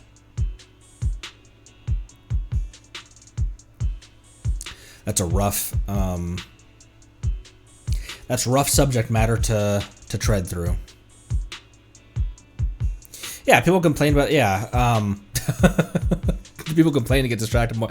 And the thing I love about Zenless is that it's both. People are like, oh, this game is fan service. Yes, it is. It's also a lot of other things. Because it's not it's not. This game's not about the fan service. It is about that. But that's such a small part of the total playtime of the game. The game's total runtime. But it is about that as well, and I appreciate it. Leave it to us. What we're talking about Lycon anyways. We've got this. I have other matters to attend to, so I'll leave the retrieval of the sacrifice core in your capable hands. The mayor's friend that he mentioned before will also be assisting you this time. The target coordinates have been shared with her, and she'll meet you there.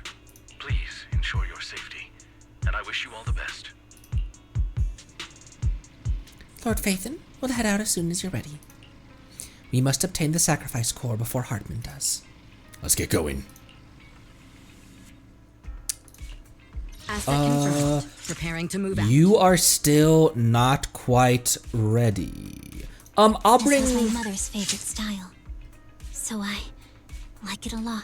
I love that voice line. She's so cute. I'll bring me. I keep a firm grip on my blade, as always. I'll bring me Yabai.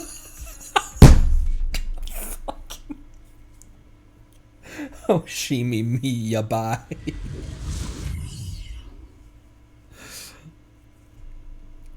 Piper? Level 1 Piper?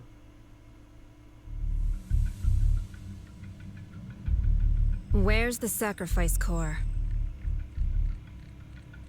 I don't know why my brain short-circuited for a second because I saw this guy standing there and my brain said Dottore for no reason. I guess because of the white jacket and the white hair, but Camille, you really think I'd stroll around with something this important? Call me Mabi? Me BB?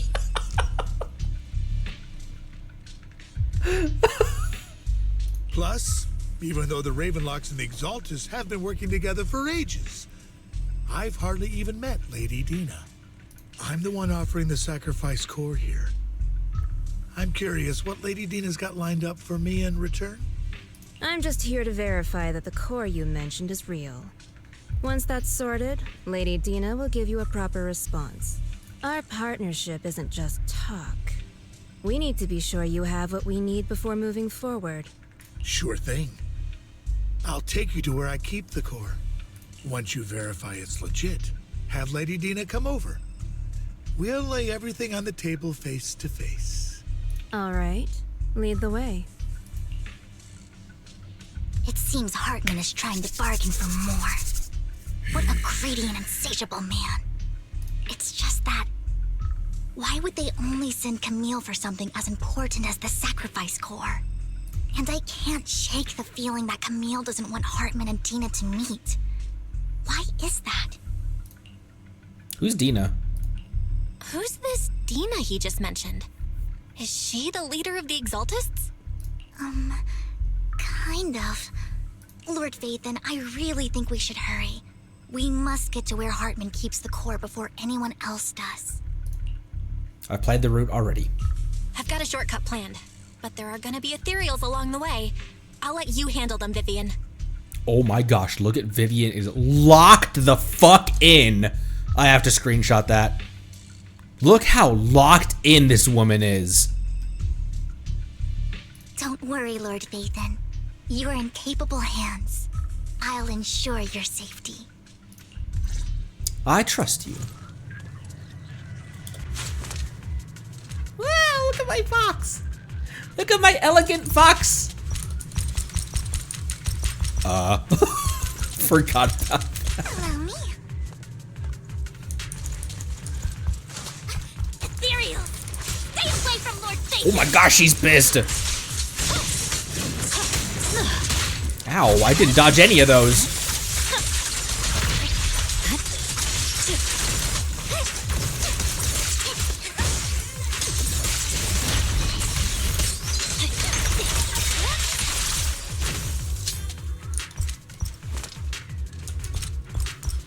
Looking for trucks as...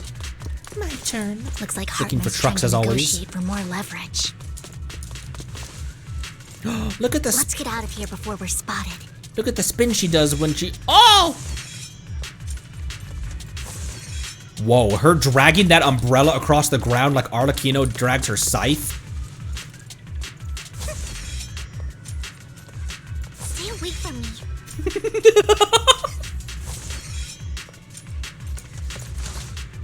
Look at the spin she does. Okay. Anyways. Connery, can we move on with the game? It's been 4 hours. You've been inspecting her animations. Lizard rising. Let's keep moving, Lord Phaethon. What did you just say? Oh, Blizzard Rising. All I heard was Lizard Rising.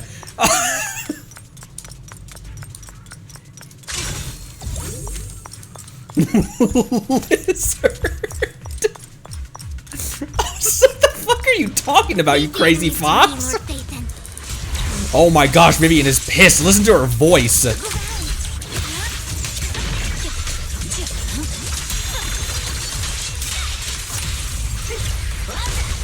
A bloom! Idiot. Look at her hovering! Oh, there's more dudes!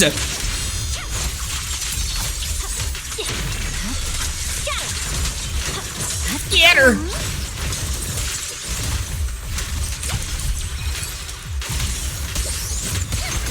Oh my gosh, she plays so fun. She hovers in the air with her jet, with her skirt jets. They're still over there. It looks like they're arguing. This is our chance. Let's hurry. Whoa. She has a sword in her... She's got a blade in her umbrella.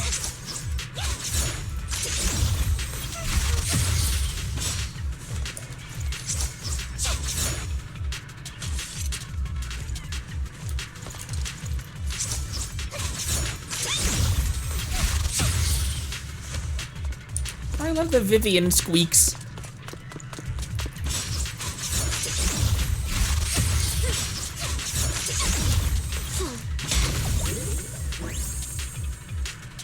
Okay, I could be here forever.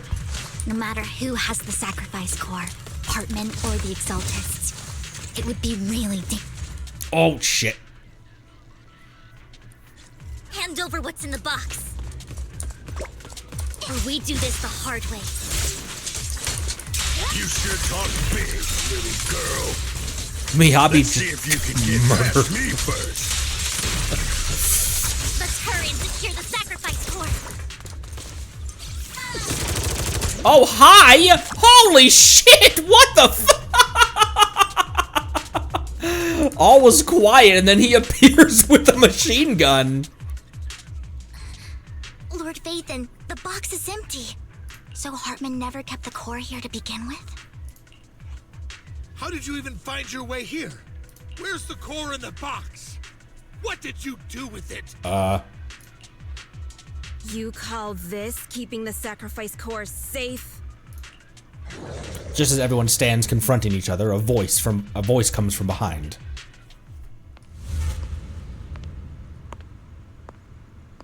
Who the hell? Vivian, it's been ages. Look at Vivian's face. Dina! Oh my, you actually remember me. So sweet. Look at you, thriving. I thought you'd totally forgotten about our past. Oh boy. This is who. Boy. Tell me, do you ever dream about the people you've killed? Are they crying in your head all night? Back then, I had no idea.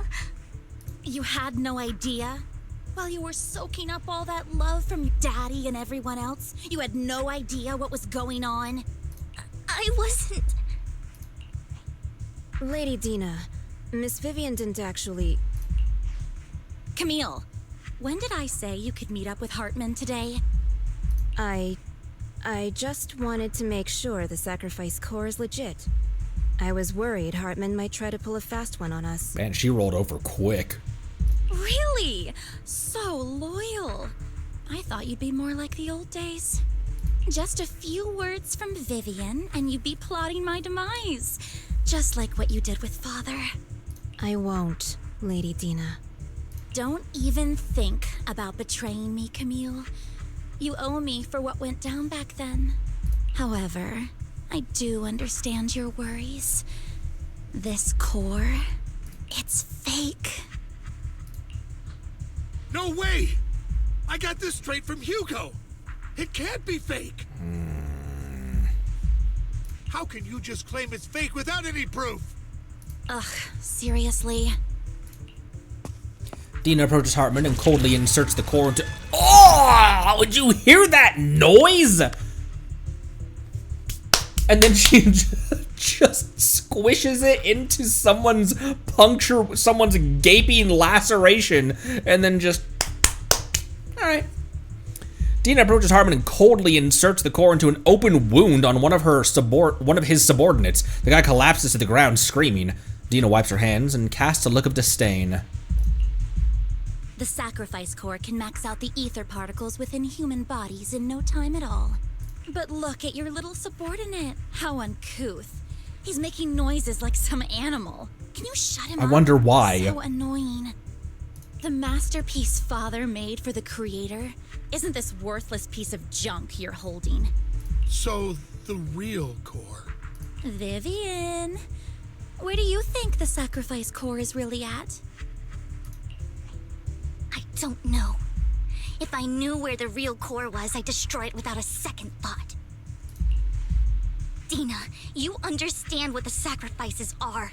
And you know those who were blessed should not have to endure such horrors. Oh?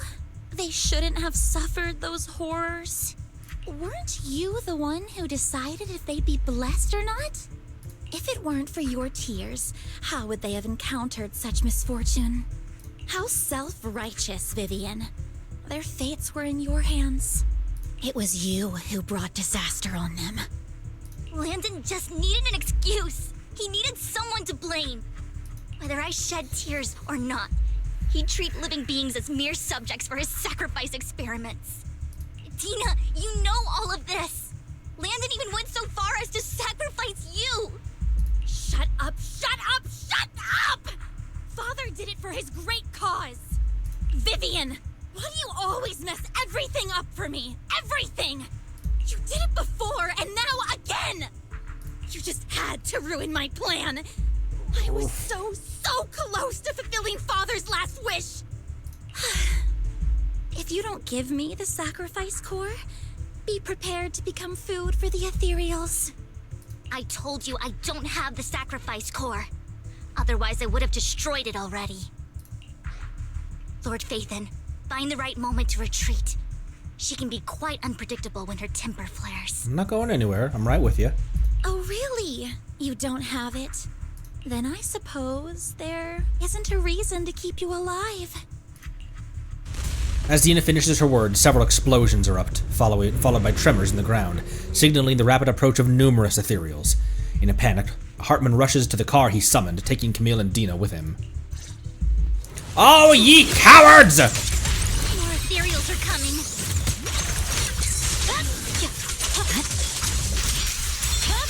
Probably could have waited to do that until all of them were together, but... Oh my gosh, that reaches far, though. No chance to get out of this. Fire under stars and moon, through frost and snow. Oh, she has different voice lines in her, different attire.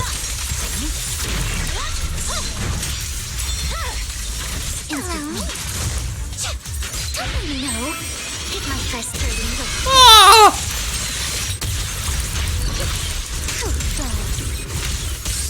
Look at her go!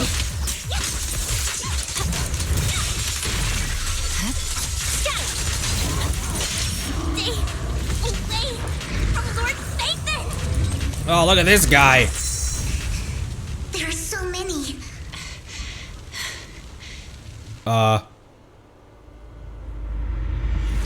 Whoa! It's ink.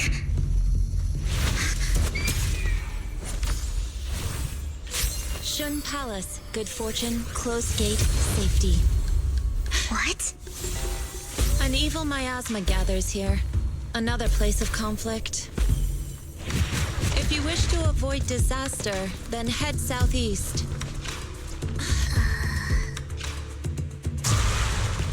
Now. Thank you.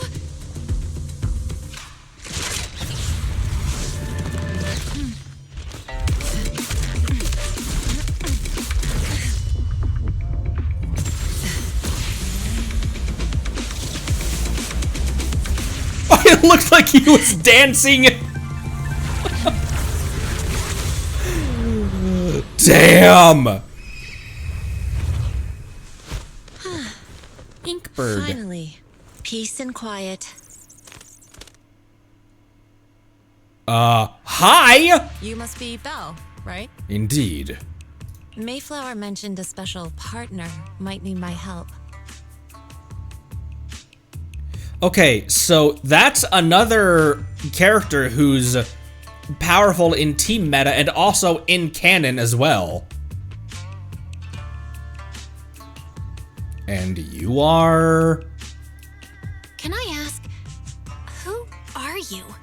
I'm the 13th generation master of Yunque Summit. You can call me Yishuan. Yeesh is right. Mayflower passed along your info, and I was curious what kind of person you are. Look at her so point. I came to see. Look at her point at us. At first, I thought it might be a hassle, but your energy feels really calming. Quite nice, actually. Oh, thank you. I use conditioner. Are you the investigator? Oh, so you're the investigator the mayor talked about. Yes. He also asked me to be your temporary teacher and offer you a bit of guidance. Guidance? Guidance? What exactly does that mean? Unfortunately, this isn't the right time or place to talk. I have some investigation work to catch up on, and it seems you've got quite a lot on your hands, so let's part ways for now. I'll find a good time to visit you soon. How about in the 2.0 quest line? Yishuan leaves after... Yishuan leaves after saying this, while Vivian appears lost in thought, looking distracted. I'm so sorry, Lord Vathan. I'm just not feeling very well. I think I'll head back for now. I'll investigate the sacrifice core and reach out once I find something. All good, homie. Leave the hollow first. You definitely need some rest. Let's get out of the hollow.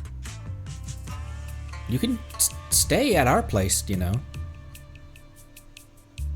I've got a couch in the office. Also, my bed is far too big for just me to occupy it, so that's always an offer on the table as well. Take that as you will. In a purely platonic manner, obviously, naturally. Lord Faith has probably gone back to rest. I'll explain the whole situation. What? The exhaust is tomorrow. She'll stay in the vent.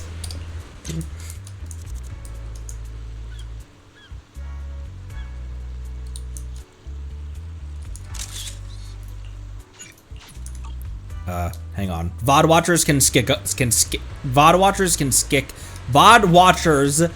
skip a couple minutes if you wish.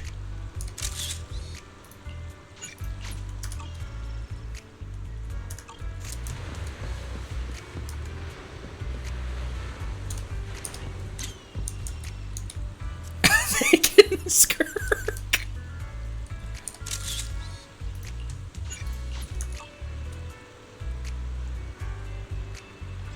Come back to banner, please. Oh, that wasn't a very good one.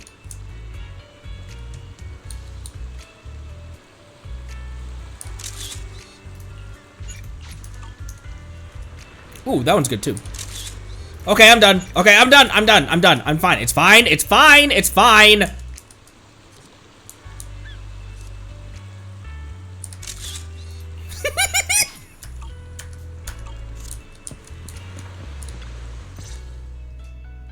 Lord Vathan, are you going to rest now?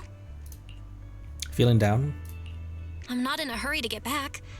You've been kind of off since we got out. and it's got me worried. I'm sure that not only meeting people, but also words that were said, I'm sure that even after, in some way, conquering certain parts and certain aspects of that time in your life and very dark demons that you've faced, that doesn't just go away, even years later, or however long it's been. If you want to talk, I'm here to listen. If something's bugging you, just spill it if you want to. I'm a pretty good listener, you know. I didn't mean to keep my past from you, Lord Phaethon. When I was little, people thought I brought misfortune, so no matter where I went, no one wanted me around for long. Then, one day, Landon adopted me and brought me to the Exaltists. There, I met Dina, who was so kind to me, treating me like a dear sister. She told me her father, Landon, was a great man who'd one day make everyone stop fearing the Hollows, so all life could live freely inside and outside of them. Dina helped Landon pick people for the blessing, and everyone in the Exaltists respected her greatly. Those who received the blessing would have a better ether aptitude, allowing them to enter the Hollow freely without fear of sudden disaster. Back then, Dina would chat with me every day, always about the Exaltists and her father. But things between us shifted when Landon asked me to step in for Dina. Landon told me I didn't only bring misfortune, and that if I listened to him, I could actually help people. After that, he'd take me to meet people, and if I shed tears, he'd give them a blessing medicine. Those who got the blessing could dodge calamities. At first, I was ecstatic, thinking I could help others. I shared my joy with Dina, but that was when she started to pull away from me. Was the blessing medicine the sacrifice serum? The blessing medicine. Please tell me that wasn't the sacrifice serum Bringer had. Yes. To be precise, it was an early version of the sacrifice serum. Landon's medicine wasn't stable. The medicine Landon developed could boost abilities quickly, but also sped up the development of ether corruption. In the end, most people turned into ethereals, and a few became sacrifices, losing all human consciousness. The ethereals were killed while the sacrifices were given to the higher-ups of the Exaltists. The Exaltists wanted the sacrifices to hold human consciousness, so Landon's medicine was seen as a failure, and he gradually lost influence within the Exaltists. One day, I saw Dina, and tears streamed down my face. In a bid to save his reputation, Landon decided to let his own daughter receive the blessing.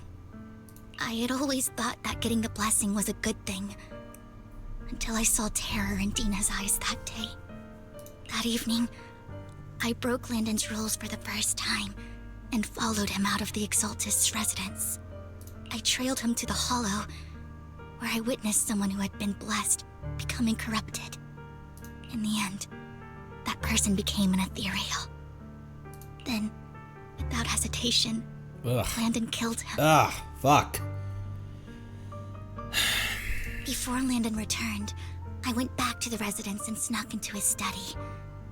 And there, I uncovered the truths I just told you. And just a few days later, it was time for Dina to be blessed. Fuck. I wanted to save her and stop anyone else from getting deceived. So, that day, I told everyone present that Landon should be the one to receive the blessing, not Dina. At first, Landon argued, and no one believed me. But, in front of them all, I looked at him and let my tears fall. Vivian starts to recount what happened that day. Lord Landon, please accept the blessing. This is fucking... ugh. I didn't think it was gonna be a stone table and everything. Vivian, you... Why won't you accept the blessing? Were you lying to us?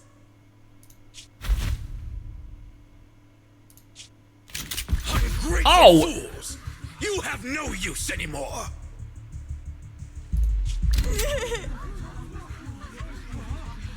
Liar!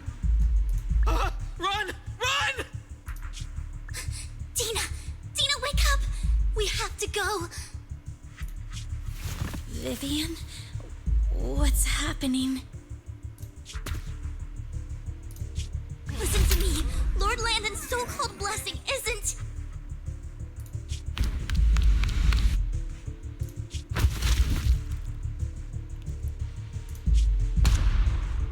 Oh. Father!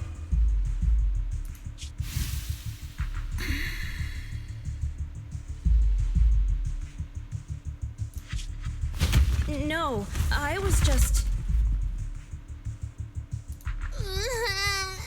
Mom, I want to go home. It's got nothing to do with us. This is just what happens when you don't accept the blessing. Vivian, was this you? Fuck. Dina, I just didn't want you to accept the blessing. Everyone who does ends up... I just don't want to lose my father. You knew? If you knew what he's done, you... He's my father. He's all I have. Stop being self-righteous, Vivian. You only ever bring misfortune. Her voice trembles as she shares her past stories. I thought once Landon was gone, Dina would leave the Exaltists. I never expected her to continue his research, or that Camille would stay.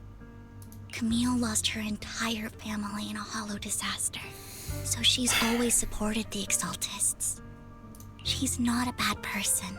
Yeah. She's just someone searching for hope. She joined the Exaltists very early on, and even watched Dina grow up. That day, she was just so desperate to save Dina that she... All these years, she's been following Dina, taking care of everything out of guilt, I think. But I didn't just fail to save Dina. I trapped her. I see misfortune approaching, but I can never change its course or avoid the bad ending.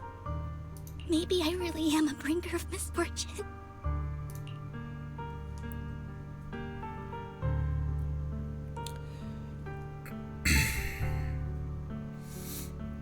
Don't think like that, Vivian. No way. You're not the one bringing bad luck. Whatever went down with the Exaltists, Landon used you. As for Dina and Camille, they know the truth, and they just made their choices. The Hollows and the disasters they caused took more than just their loved ones. But not all survivors cling to obsession and hatred like they do. Lord Phaethon.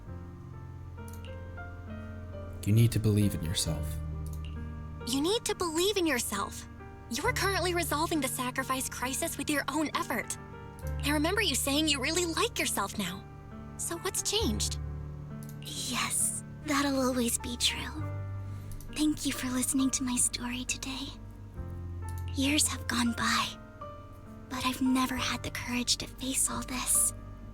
Maybe Dina and I were meant to meet today, so I could finally spill it all out. It lightens my heart a little.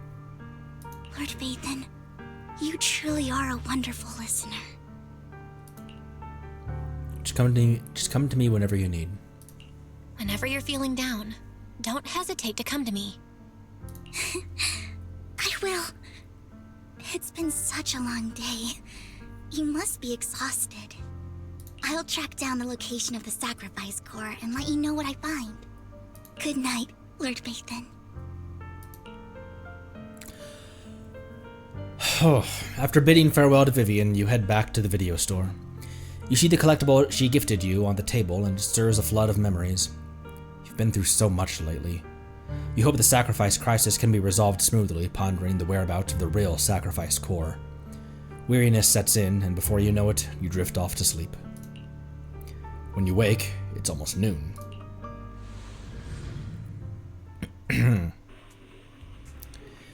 Bill, Vivian was in the store just now, but you weren't here. Did she need something? It was about the sacrifice core. The first time the sacrifice core appeared was at the auction, so she decided to try and find the security footage from after that day. It's possible more happened afterwards and we're simply unaware of it. If we can get the footage, we may gain new clues. If you have time, head to Lumina Galleria to meet up with Vivian. Just a sec.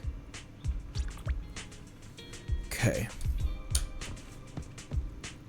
Let me use the restroom real quick, and then we'll decide if we keep on going or not. Damn. See what you were saying about today. Heavy-handed, but very good. BRB.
The part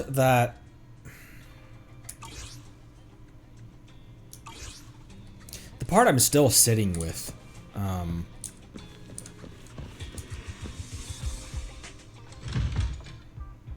it's everything, you know, but the part that I'm still sitting with is the fact that Vivian had made plans and was in the physical act of following through with her plans. I'll always,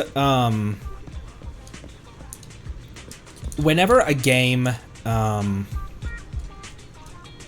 I think this might be a good stopping point. Next stop is about the same length as we've done so far.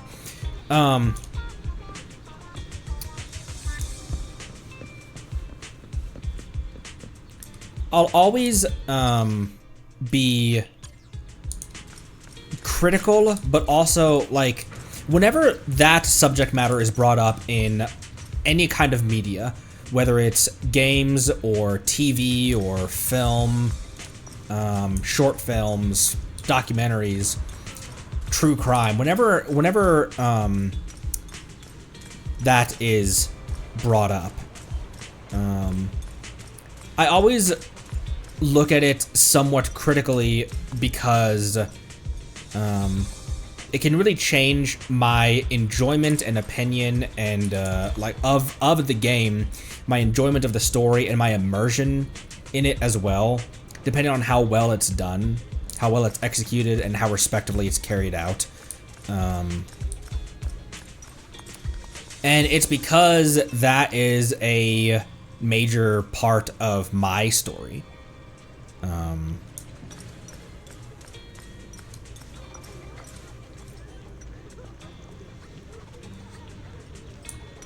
I might tell that story one day, you know. I'm not in a hurry to tell the story, but it is an important part of my story. I'll be honest that the and I'll let you guys know that the my story video, my face reveal story, is about my creative journey. I say at the very beginning of the video something to the effect of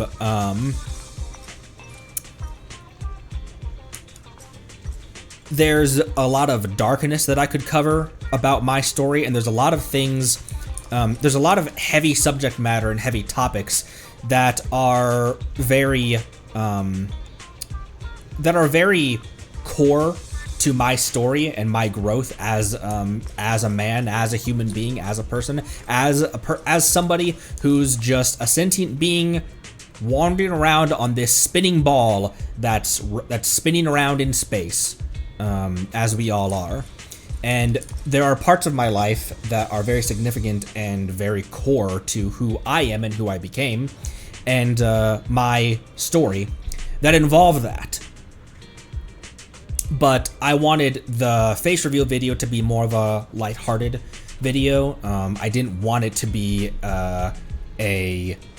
here's my story in that regard. I think that face reveals can be extremely powerful if they're, or my story videos can be extremely powerful if core parts of your story that include things like that are addressed. Jaden Animation's face reveal video will always make me cry, if not just simply come close to it, if not just straight up make me cry. Markiplier's story, his Draw My Life, way back in the day. There's some... I think that it's somewhat of a commonality. I'd almost consider the episode over at this point. I'm just kind of yapping, just processing, and kind of talking about real life stuff, IRL things as well right now. So tomorrow is going to be more Zenless, so I'll see you there. If you want to stick around as I kind of just process out loud, then feel free. But I think that's a commonality you see with a lot of creative people, is that a lot of that creative spark comes from, like, listen to old songs. A lot of art comes from places of pain, and sometimes it doesn't come from making something beautiful out of something horrific. Sometimes it creativity and the desire to create, or simply not the desire to create, but just a way to process that, is by taking that darkness and putting it onto something tangible, whether it's a canvas or a camera or a microphone or a guitar or a piano or a stylus or a sketchbook. Sometimes for people who are already naturally creative, that's just the way to process things. And while depression and anxiety and suicide are parts that are core to my story, I want the face reveal to be more of how that influenced my creative path and brought me to where we are today, rather than just the struggles themselves. Maybe one day I will talk about that side in detail, but for the time being, that's what the my story is going to be about, is more my creative journey. And whenever it comes up in games, it's impossible for me to simply watch it and absorb it detached. So when we start talking about these kinds of struggles in Harumasa's quest line or Vivian's quest lines, Vivian's stories, it's difficult for me to look at it purely from just the story aspect, and I kind of regard that as a strength of mine. I personally feel like that is evidence that I have summited that mountain. There are still hills and valleys, but that big mountain that I had to climb over is now a part of my past. And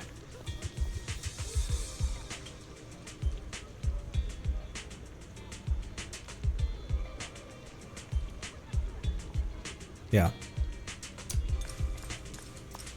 So I regard Hoyo's storytelling so fondly is because it takes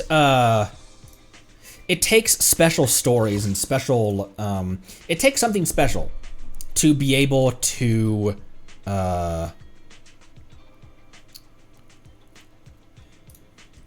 inspire these kinds of feelings out of somebody.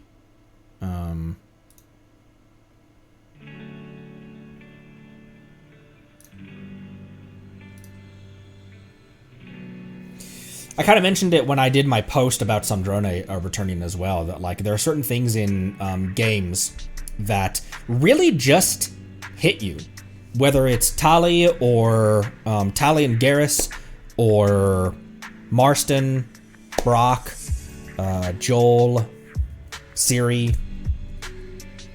There's moments in video games that hit you really hard. And sometimes the reason they hit you is because the story is well done and really beautiful and well crafted and it exists in that microcosm of it being a story. And other times it reminds you and rhymes with things that you've experienced in your own life, and that's why it hits so hard. In the Shirumi questline, when Rue offered the feather for us to take along as a memento to carry on with us when he can't be there, it reminded me of my wife putting on Monica's ring every day. The friend that we had who's years ago took her own life, who was our age. So it means something beyond and those are the best games. That's why I put games like Zenless and Genshin in such high rankings alongside the greats. You know, some of the best games I've ever played, console generation aside, up there alongside the Mario Worlds and the Red Deads and the Breath of the Wilds and the Mass Effect 2s, right up there with them, because for a game to be in that realm for me, it has to make me feel something. And there's a lot of games that are like way high up in the rankings for me that are simply a fun game, you know? Forza Horizon 1 lives in that. It's simply a fun game. There's no deep meaning to, it's not a heavy-handed story that makes you feel emotional things, but Forza Horizon 1 sits way up there because it's just a badass game, open world, cool cruising, exploration, racing game that was done very well. And for that reason, it sits up there way far up there. Mario World, not a whole lot of super emotional stuff in there, but it's the retro 2D platformer perfected, as far as I'm concerned. Super Metroid comes really close. But, along with those games that are simply, it's just a fun, cool, badass game, are games that make me feel something. And that's why the silly gacha game with jiggle physics sits in there, is because, yeah, it's a silly gacha game with jiggle physics. And it also is so much more than that. It's not that like, oh, it's not about the jiggle physics, or oh, it's not about the story, or it's not about the combat. It's all those things put together. The fan service is one part of it, and all of those things can coexist in harmony with each other. And you see what happens with games that don't allow those things to coexist. Whether it's pulling back into the meta of the developers themselves, when Overwatch tried to police their own fan base, you lose some of your fans that way, and it kind of tarnishes connections that you would have had with the combat or the multiplayer aspect or things like that. But when a game owns it and says, "Look, this is what we made, and it's one part of the whole pie," that elevates the game for me. So, thanks everyone so much. I will see you tomorrow. We will continue this tomorrow. Be good to each other. If you ever need to reach out, I hope you have friends or family that I hope you have people that you feel you can be safe with. If not, I hope you find a community that you can. If there aren't people IRL that you can be safe with, I hope you're able to find a community where you can have that. Because online communities these days can build relationships like a pen pal that go far beyond being a simple pen pal. There are real friendships that can blossom from that. So 1.7 finale of season 1. Oh my. Yeah, half mid-game review similar to what I did with Genshin. Mid-game review for Zenless will go hard. There's a lot to man. All right. We'll be back tomorrow. I'll catch you all later. I feel humbled that I try not to look at view counts and stuff. I told you guys a few minutes ago I'm just going to be rambling about IRL, not drama, but IRL stuff and struggles that I've gone through. And